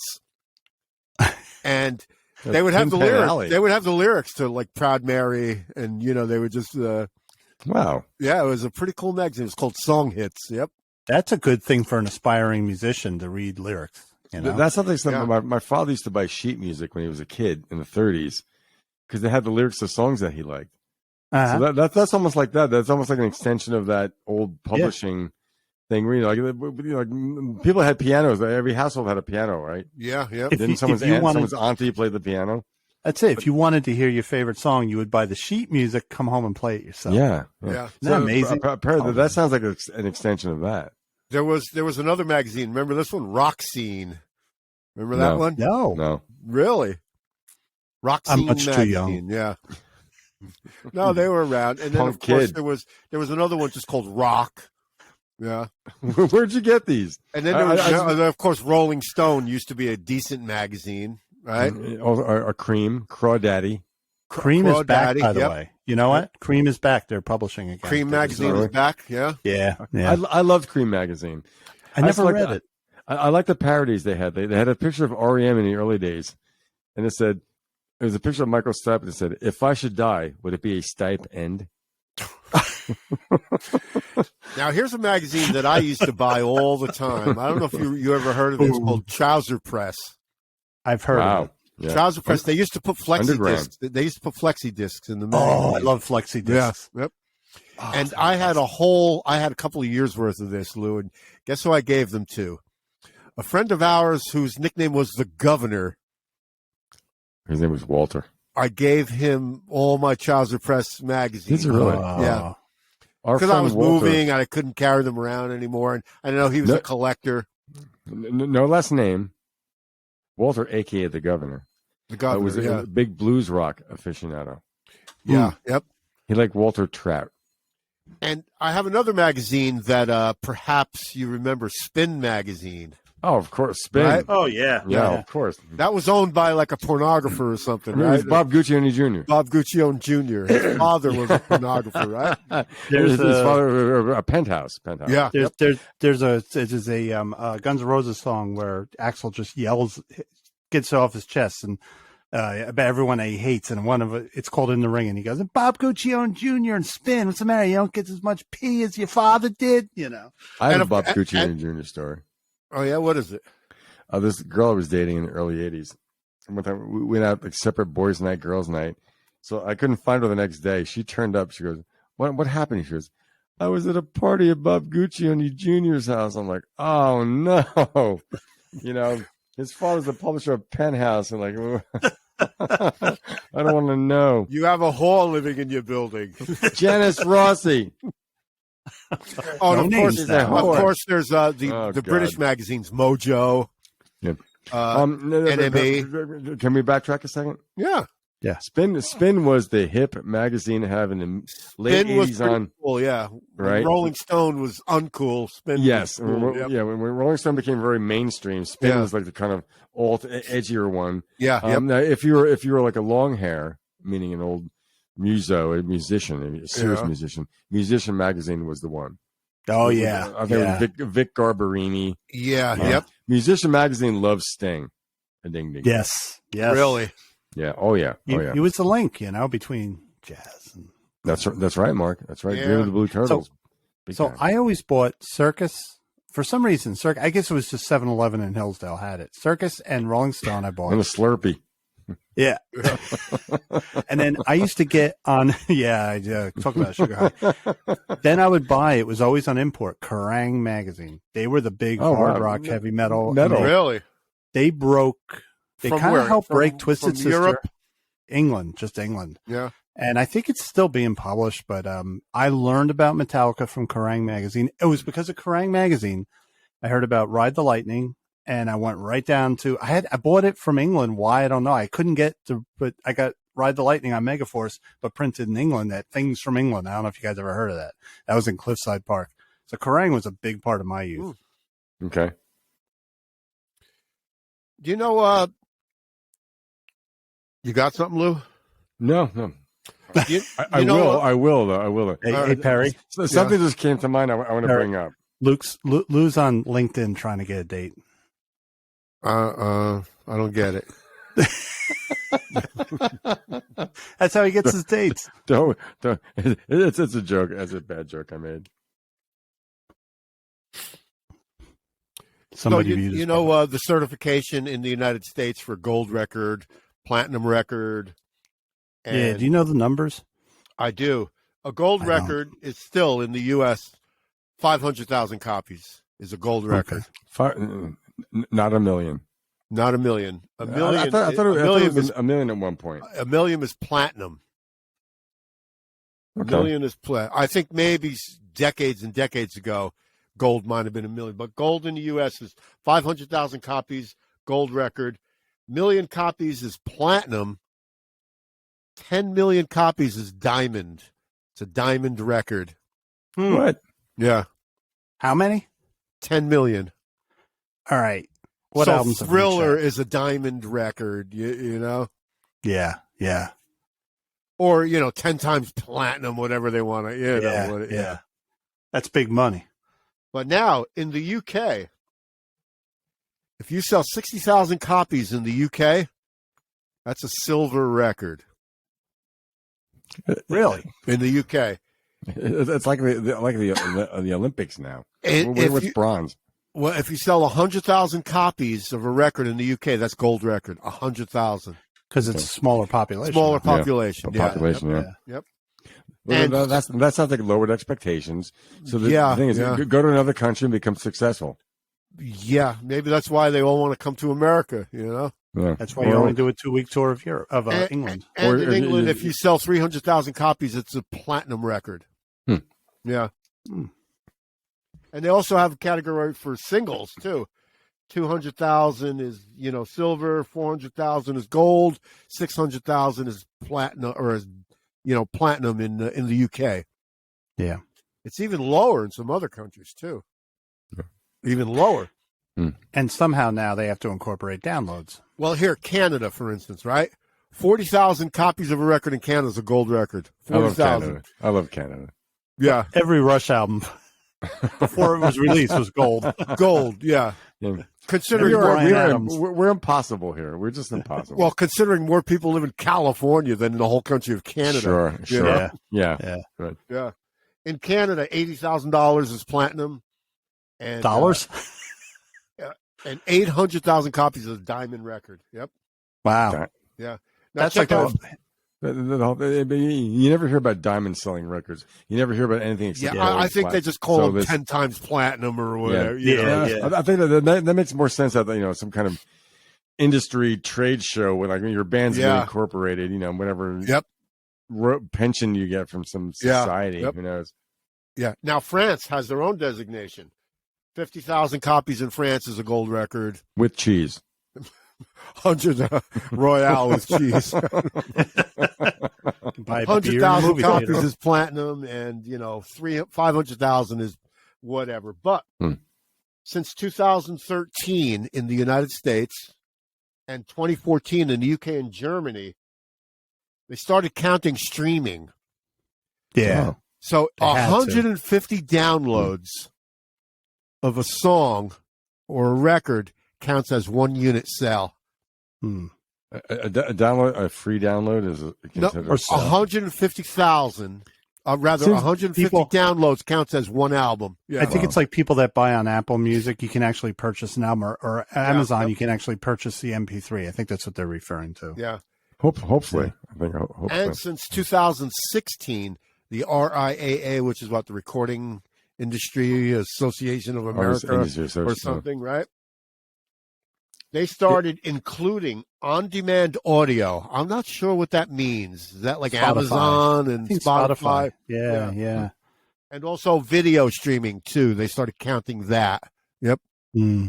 They started counting all this in sales. So, yeah. 150 downloads counts as one album or one single, however you want to do it. But that's how the industry has evolved. Yep. Yeah. Hey, Perry. Evolve being a very relative term because downloads like that, the artist is not getting paid. Yeah, that's right. Or pennies. And we're all guilty. We're all guilty. Well, yeah, think about it, right? If 150 downloads is one record, they're only getting paid for one record, right? Or one sale. Yeah. Hey, Perry. Hey, what? Speaking of Diamond, do you want to hear some Diamond albums? Yeah. All right, so REO Speedwagon, High Infidelity, we know that. REO Speed Dealer, yeah. That was the biggest. Taylor Swift, Fearless. The REM Speedwagon. They're very, very dramatic. Kenny G, Breathless. Here we go. Taylor Swift, there's no surprise there. Yep. Yeah. Here we go. Nickelback, all the right reasons. Blue, you're right. That's a Diamond record. That means I like when your pants are down to your knees. Well, no, they're Canadian. So that's only 100,000, right? I'm sorry. They're Canadian. I'm sorry. It's a boat sales. Can I borrow your car? Borrow. I think I'm going to kidnap Chad Kroeger. Oh my God, there's some real hits on here. Matchbox 20, Yourself or Someone Like You. Celine Dion, Let's Talk About Love. Santana, Supernatural was a Diamond album. Wow. Really? Wow. Is that a Diamond single or is that a Diamond album? Diamond album. This is listed as Diamond albums. Elvis Presley's Christmas album. Wow. Backstreet Boys. Dirty Dancing soundtrack, no surprise. Outkast. Wow. A lot of Garth Brooks. He was on top of the world then. Jewel. She was a Diamond artist. Wow. Bon Jovi, Slippery When Wet. Hootie and the Blowfish, my favorite band. Not 10 million Every time albums. I look 10 at million you, albums. I go blind. Oh God, Kid Rock, Devil Without a Cause. Oh, look, wait, I didn't mention. Wait, Asshole of Rock and Roll. Yeah. I did see when that. Did his name come up? I did see that clip where he was blowing up cases of beer. Yeah. Give me a break. Come on, man. First of all, if you're going to admit... Do something else. I won't get into people's beer taste, but if you're going to admit you drank it in the beginning... Don't get me started on that. Def Leppard, Pyromania. REO Speedwagon, I said that. Lionel Richie, Can't Slow Down, of course. Dixie Chicks, Wide Open Spaces. I do like that album. Nora Jones, Come Away With Me. There's some good stuff on there. Yeah. That deserved. That's good for her. I'm not going to that was the first post 9/11 chill out record. It's a great album. You know who introduced me to it? Fordham University, FUV. Right? They started playing Nora Jones. Okay. I'm going to work one day and I hear her version of the Hank Williams Sr. song, something Heart. Your Restless Heart? You're a cheating heart. You're cheating heart. I heard her version of it. I'm like, she's a jazz singer singing an old country song, and it sounds fucking great. Daughter of Rabbi Shankar. Yeah, she's great. Yeah. But Led Zeppelin's first album is Diamond. I'm sure a bunch of their albums are. Anyway, that's it. 10 million copies. Wow. Wow. What about Rumors? Isn't that in there? Fleetwood Mac? I'm sure. Hotel California's on there. Frampton Comes Alive. Yeah. Dark Side of the Moon. Yeah, interesting. I'm just scrolling through. There's like 50 of them. There's actually 3 Def Leppard albums on there. Physical Graffiti, which is a double album. That's pretty impressive. That's not Def Leppard. No, it's Zepp Ledlin. Boston's first album. No surprise there. Oh boy. Smashing Pumpkins, Melancholy. Not a fan. Smashing Pumpkins. 1984 from Van Halen. Dark Side of the Moon. Not a fan. Dark Side of the Moon is 15 times platinum. Can I? Jesus Christ! Really? Generations. Well, hey, their family. Yeah, sorry. Good for them. Alan Parsons doesn't get any more money though. Yeah, right. Appetite for Destruction, 18 times platinum. That's amazing. Well, that's huge. Generations to come will reap the benefits of that. Okay, Fleetwood Mac, Rumors, 20 times platinum. 20 times. All right, that's 20 million. Yeah. That's good. Good for them. Now, you mentioned Dark Side of the Moon. Now, I heard this. Mark, perhaps you can verify this. I heard that when they finished the record, that probably Roger Waters and Dave Gilmour, they sent tapes to 4 different people to mix it, and they were going to choose the mix that they thought was the best. Chris Thomas, I think, was one of the people involved in that too. So apparently that's how they worked. They, I didn't hear that, and that's interesting. I heard what? The mix, that was the way it came out. That was like a very important decision. It could have been disastrous, Yeah, I heard they sent copies of the tapes to 4 different people to mix it. Yeah. What I find amazing is that album and its follow-up, Shine On You Crazy Diamond, was outstanding albums. But when they started recording both those albums, they had writer's block. They didn't know where to go. I think they were still suffering a hangover of not having Syd Barrett around. And somehow things clicked. So when they went in the studio to do Shine On You Crazy Diamond, they were going nowhere. They were just nothing. And then something clicked every time. Wait, that was the album. That was the album after Dark Side of the Moon. Yeah, right. Yeah, but both of them. Wish You Were Here. Yeah. Yeah. Like when they were doing Dark Side of the Moon, they were basically, as David Gilmour said, they were jamming on A minor to D for 45 minutes. Well, that's Breathe. Those chords. Somehow they would hit their stride, but they almost had disasters 2 times in a row. And but like you said, Dave Gilmour says, well, it was interesting how we were writing together. And Roger says, I don't know how much writing was going on. We're just jamming on A minor D that's it. for 4 hours, Who were the producers that they sent those? The 4 other producers that they sent those tapes. I don't know. They were producers. They were people who were going to mix it, and when it was done, they were probably producers. Well, like Glenn Johns. I would think they gave Alan Parsons a shot at it, right? Yeah. Glenn Johns competed in a few albums, right? Wasn't there another album that he was asked to do a competing mix of, if I remember right? That was the band Stage Fright. Okay, yeah. Yeah, you're right. Yep. And apparently these mostly Todd Rundgren's mixes, but Glenn Johns said, "You got to pay me for every mix I did." It sounds like Glenn Johns. well, screw it. I do the same thing. I put this work into it. I used all my time and you use 3 of my mixes. You pay for the whole thing, man. That's a lot. Yeah, it's mixing. It's a lot of work. Yeah. It's different than engineering and the whole thing. Mastering is the whole other thing entirely. Yeah, I'm a mastering. We won't go there with that. No, when I was in mastering, there was a local band that famously asked me. No discipline? Somebody. No. They were nice guys. Me, disc maker's mastering engineer, and Carl Waddy's outfit in Hallworth, and 4 of us. They said, "Please master our album, and we'll pick the best one." So it sounded like shit, and I did what I could, and it ended up that they didn't like any of our mixes. They wanted to sound like Led Zeppelin, but if you record with one microphone, tin can drums, you're not going to. They want to get it. Did you have a mixing console when you were? No, because it was mastering. It was just EQ and compression, not mixing. So it was when you master, you're getting the 2-track. You're not getting all the separate tracks. So basically, mastering, it's either heavy-handed, like mastering. If you listen to an album from Queensryche called it was after Operation Mindcrime, Empire. Empire is probably my favorite example of a well-mastered album because the mastering engineer used compression in the right way to make the sound like not overly compressed, but not too little compression. Sometimes mastering is very light. You see remasters that the average person won't hear a difference in, but if you really listen, you can hear it. It's just tweaking the right things at the right time and leveling everything out. Mm-hmm. If you're Genesis, you want highs and lows, but if you're a band like Queensryche, you want to have everything compressed. That's basically because you never want to compress too much on the recording because you can't get rid of compression, as Westwood Feed found out.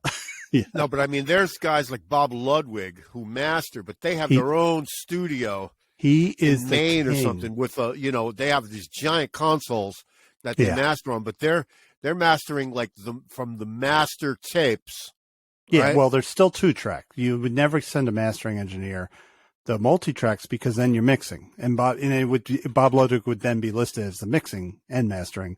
It's after everything's said and done. Bob Ludwig is a monster. In his mastering studio, he had the speakers, the stands for the speakers drilled down into the rock underneath the building to have the ultimate independence of the speaker sound. He's great. He's just awesome. Yeah. All right. So I'm thinking of mixing because there's this like Chris Lord Alge. Right. Yeah. These guys, they mix you want them to mix your song so it becomes a hit, or whatever it may be. Yeah. If you see an album remastered, it's not, sometimes it does sound a lot better. There are remasters that sound great, but when you see remix, like what Steve Wilson does with Jethro Tull and Chicago 2, when you're actually remixing, that's major. And you can make it sound totally different. You can also ruin it too. Right. But yeah, so mastering is different than mixing. It's like, I always thought Wilco's records were so finely mixed. I don't know who's doing the mixing, if they're doing it themselves. Yeah. But I love phenomenal. The way Wilco records come out. I love the way they're mixed. Yes. I would think it's a professional mixer because given their experimental period, from like being there on. Yeah. Yep. All the disparate elements required something. It wasn't just mixing a rock band. It wasn't just instruments. It was like sounds. It was like loops. It was just all kinds of other effects. So like whoever did that was probably an experience. And the guitar cuts out here, but the piano stays in. Yeah.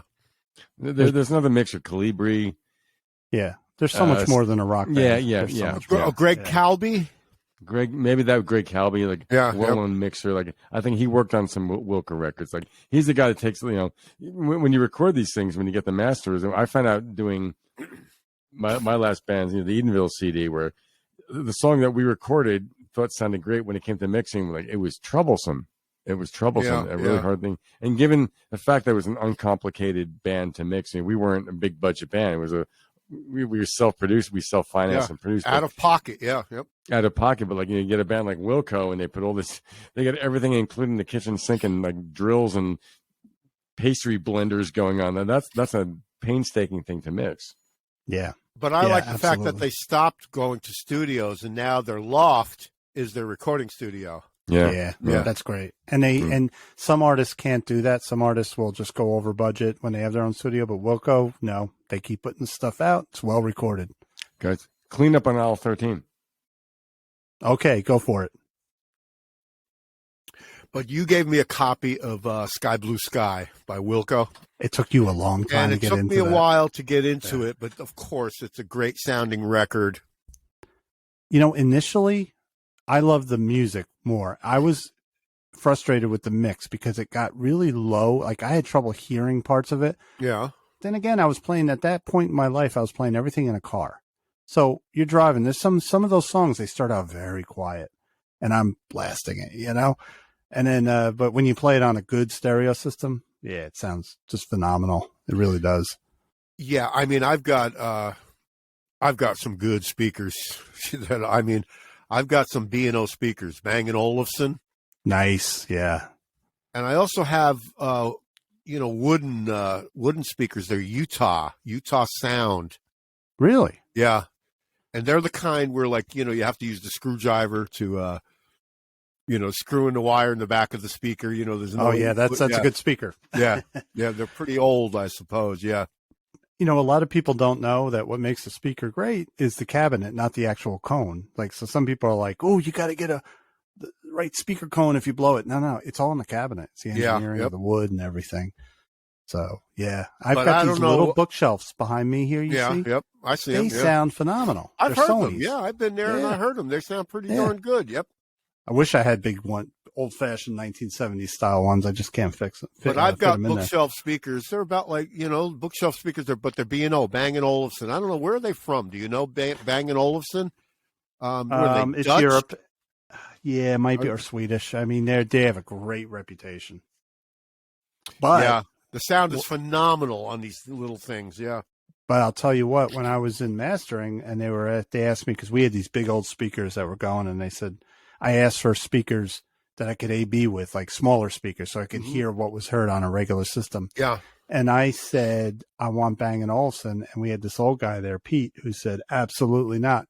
Because Bang & Olufsen is a superb home speaker, but it colors the sound. It does add a unique sound. When you're mastering, go back to that, you don't want anything coloring. You want the most flat speaker because if the original sounds like shit, you want it to sound like shit, not sound great. You don't want a speaker that makes shit sounding stuff sound good. You want to hear shit. You want to EQ accordingly. Yeah. I think the pinnacle on that is Bose. Everyone loves Bose, but I I don't know, man. Bassy, I mean, I had one of those one time, and I understand about their tube design, where the sound goes through one of their tubes. Yeah, it's not just like a cone speaker or whatever. Right. But that's pretty cool. And those little things, they do fill up a whole room. Sure, those sure. Bose radios or the Bose CD player. Yeah. They do. They fill up a whole room with sound. They do. I remember a high school friend that said, "Come on over, man. My dad bought me Bose speakers, and they used to make regular speakers." And I went over, and I'm like, "Oh, he's like, yeah, these cost like $2,000, and this is back in the '80s."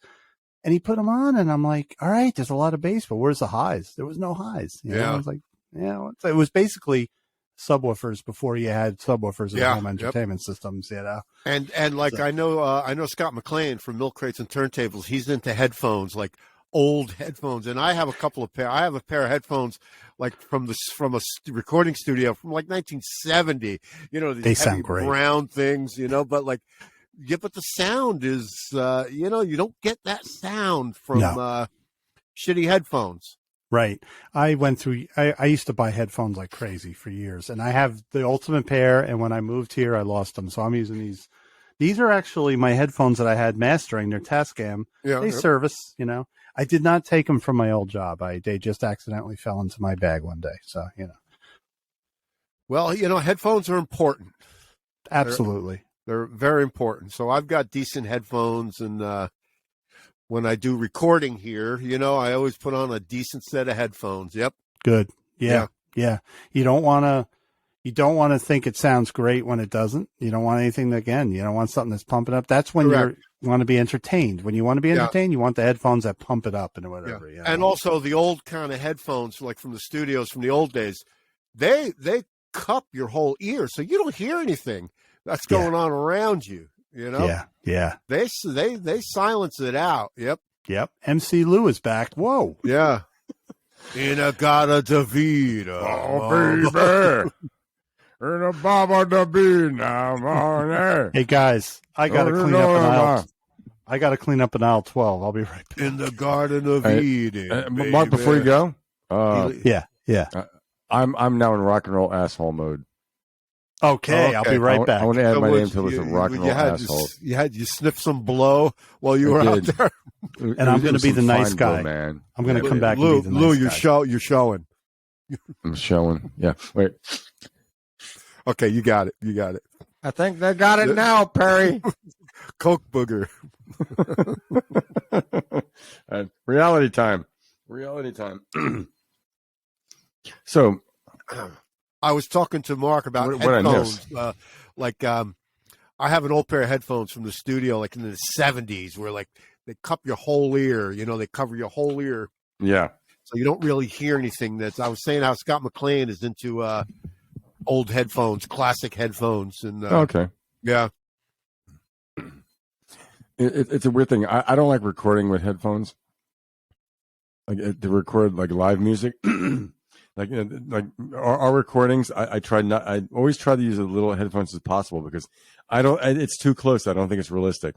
It's convenient for volume and whether the application. Yeah, I think for like recording live, I'd rather use studio monitors because I think it's more live. I think it's more real. Are you talking DIY? Like yeah. I think even in a more professional situation, because we've all been in the field. We've been to some professional recording studios. We're not amateurs, but I always found that the headphone mixes in the recording studio, especially when you're in the live recording room, when I'm playing drums or you're playing guitar, no matter where we went, the headphone mix was horrible. Where like my drums sound like shit, your guitar sounds like shit.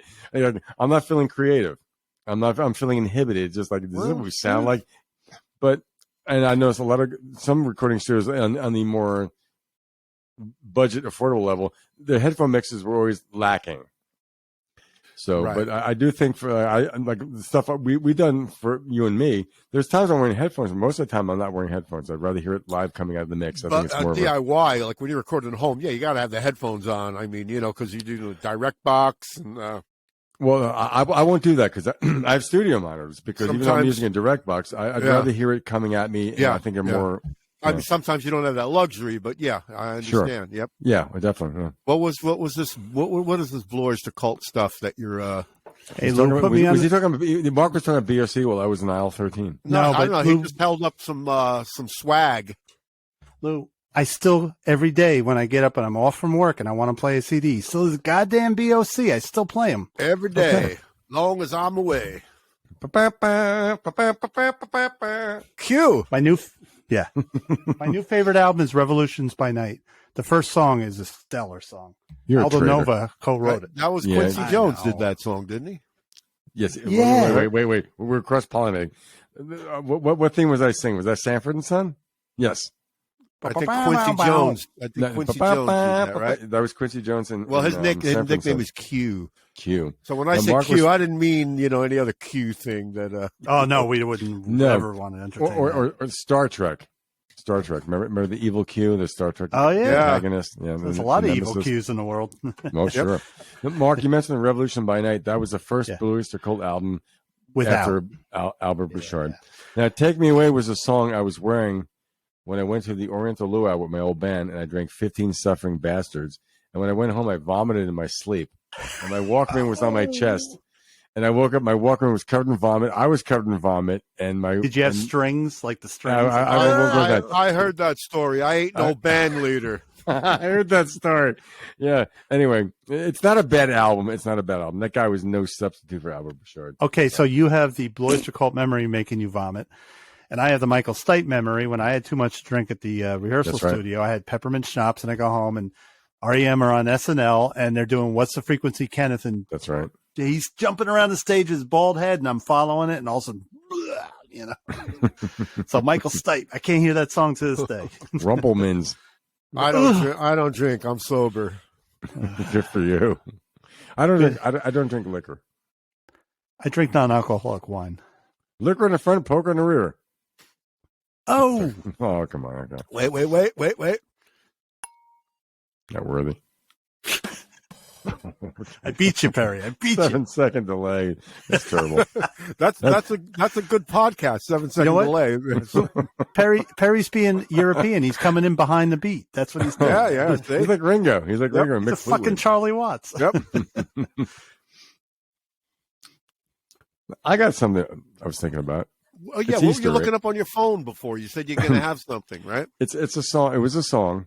Yeah, it is a song. Now I was thinking, this is Easter, right?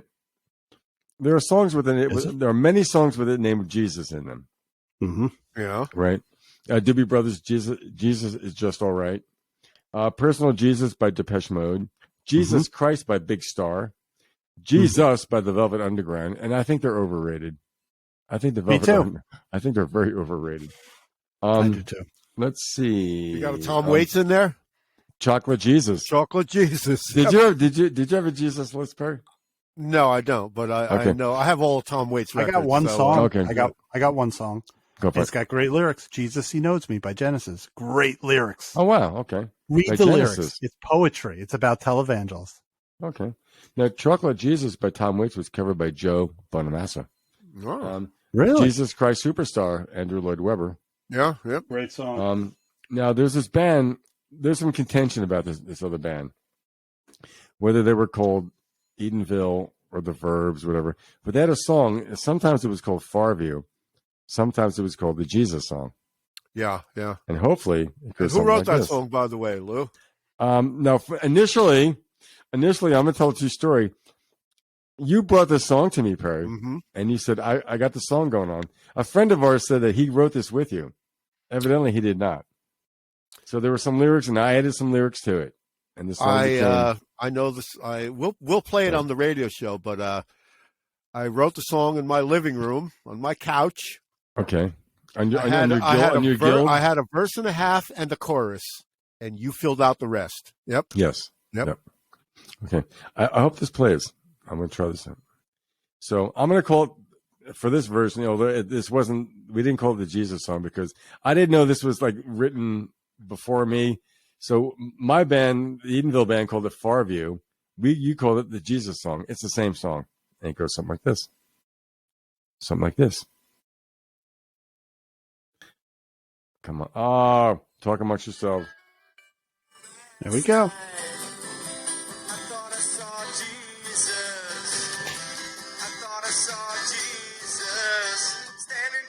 side of the road. This could please us. A devil of honesty and pain. I'm never going there again. Plain to see. Last night I saw Jesus in a phone booth. I don't know what it means. I think this could please us. Do, do, do, do.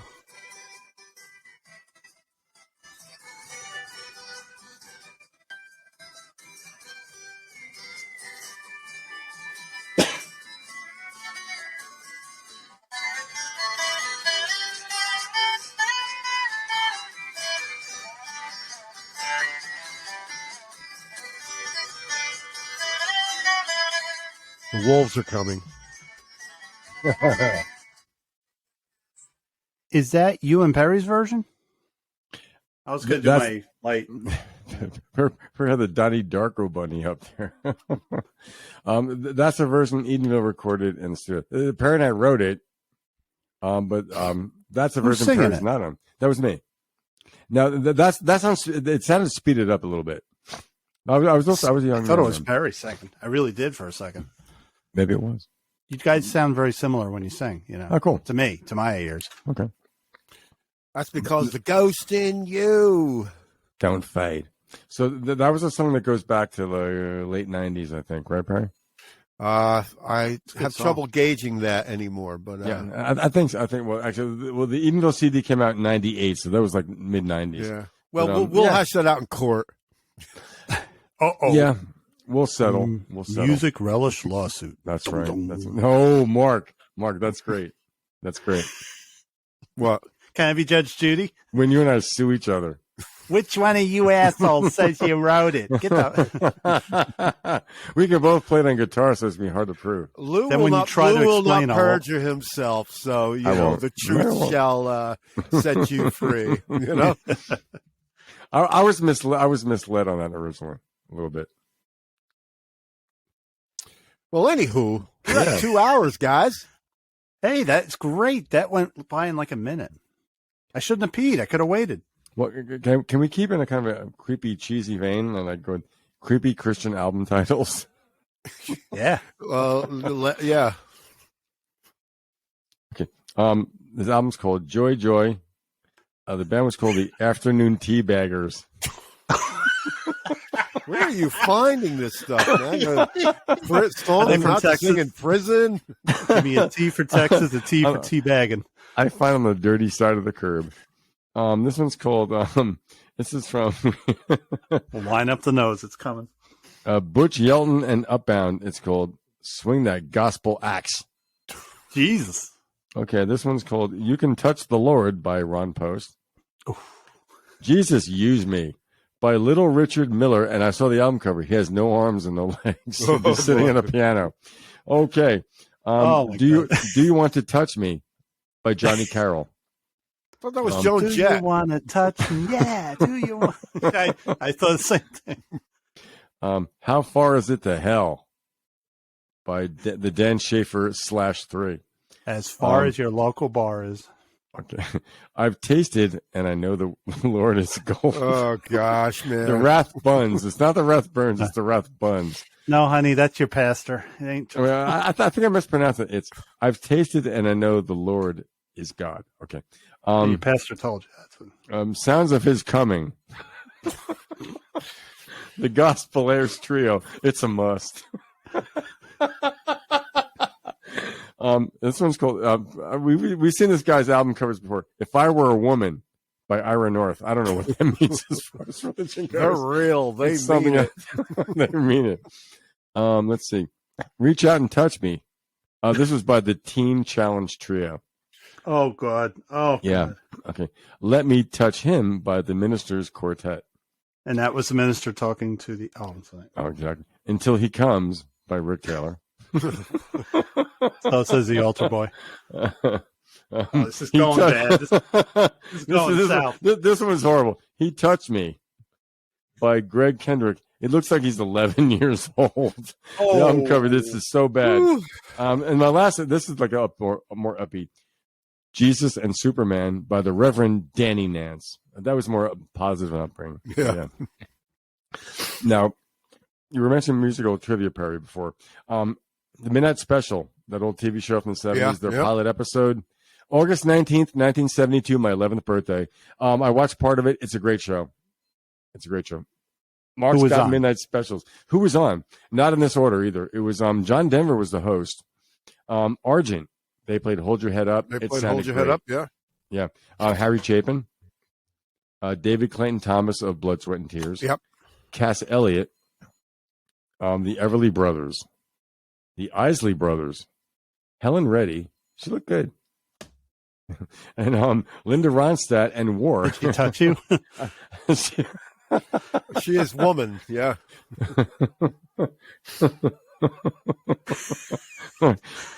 I let something personal out there and you jumped on it. Fuck you. Anyway. But Mark was holding him. The Minute Special was a 70s rock and roll show that was on either, I think it was Friday night. Yeah. I think Don Kirshner was Saturday. It was we could see like current bands. You could see films of bands, concerts. Live. Yeah. Yep. It was produced by a guy named Bert Sugarman. Yes. It was Bert Sugarman's Midnight Special. Yeah. Yes, it was. Now, the Midnight Special theme, we talked about that last week, too. Johnny Rivers, Johnny Rivers, Perry. Yeah. Yep, on the old Lead Belly song. Yep. Now, in the intro, I'm sorry, Mark. John Denver was talking about signing people up for voter registration. Really interesting. Wow. That's illegal now.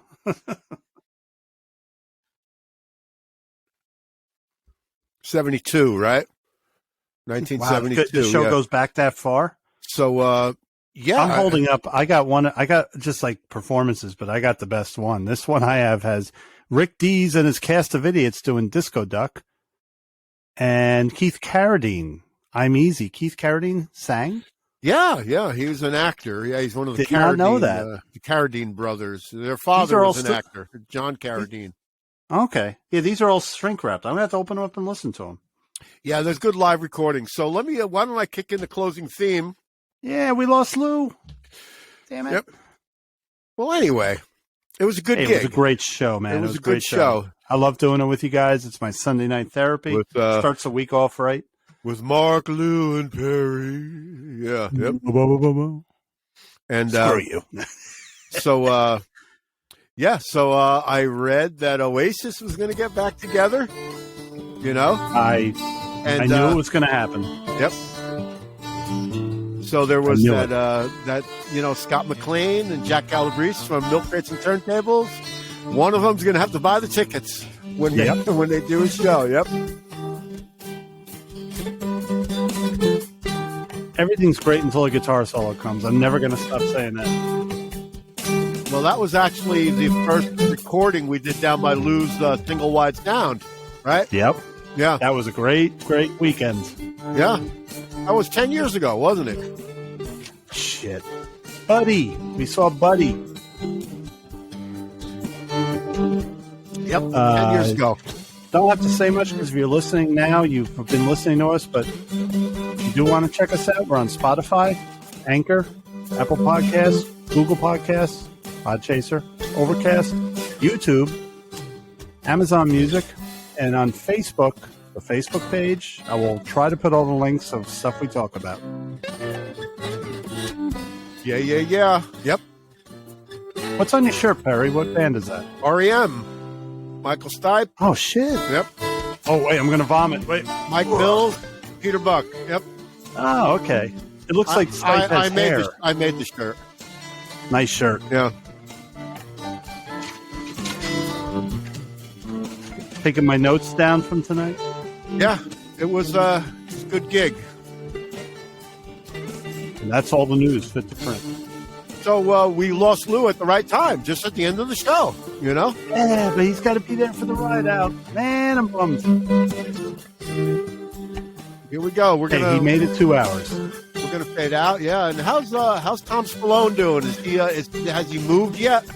No, he's about to move, and that's why he hasn't done anything. He's gonna get settled in, I'd like to try to get him on the show. Well, anyway, there's a great podcast out there, Milk Crates and Turntables, with Scott McLean and Jack Calabrese. Been honored to be a special guest on the last couple of weeks. Well, good night, everyone. Good night.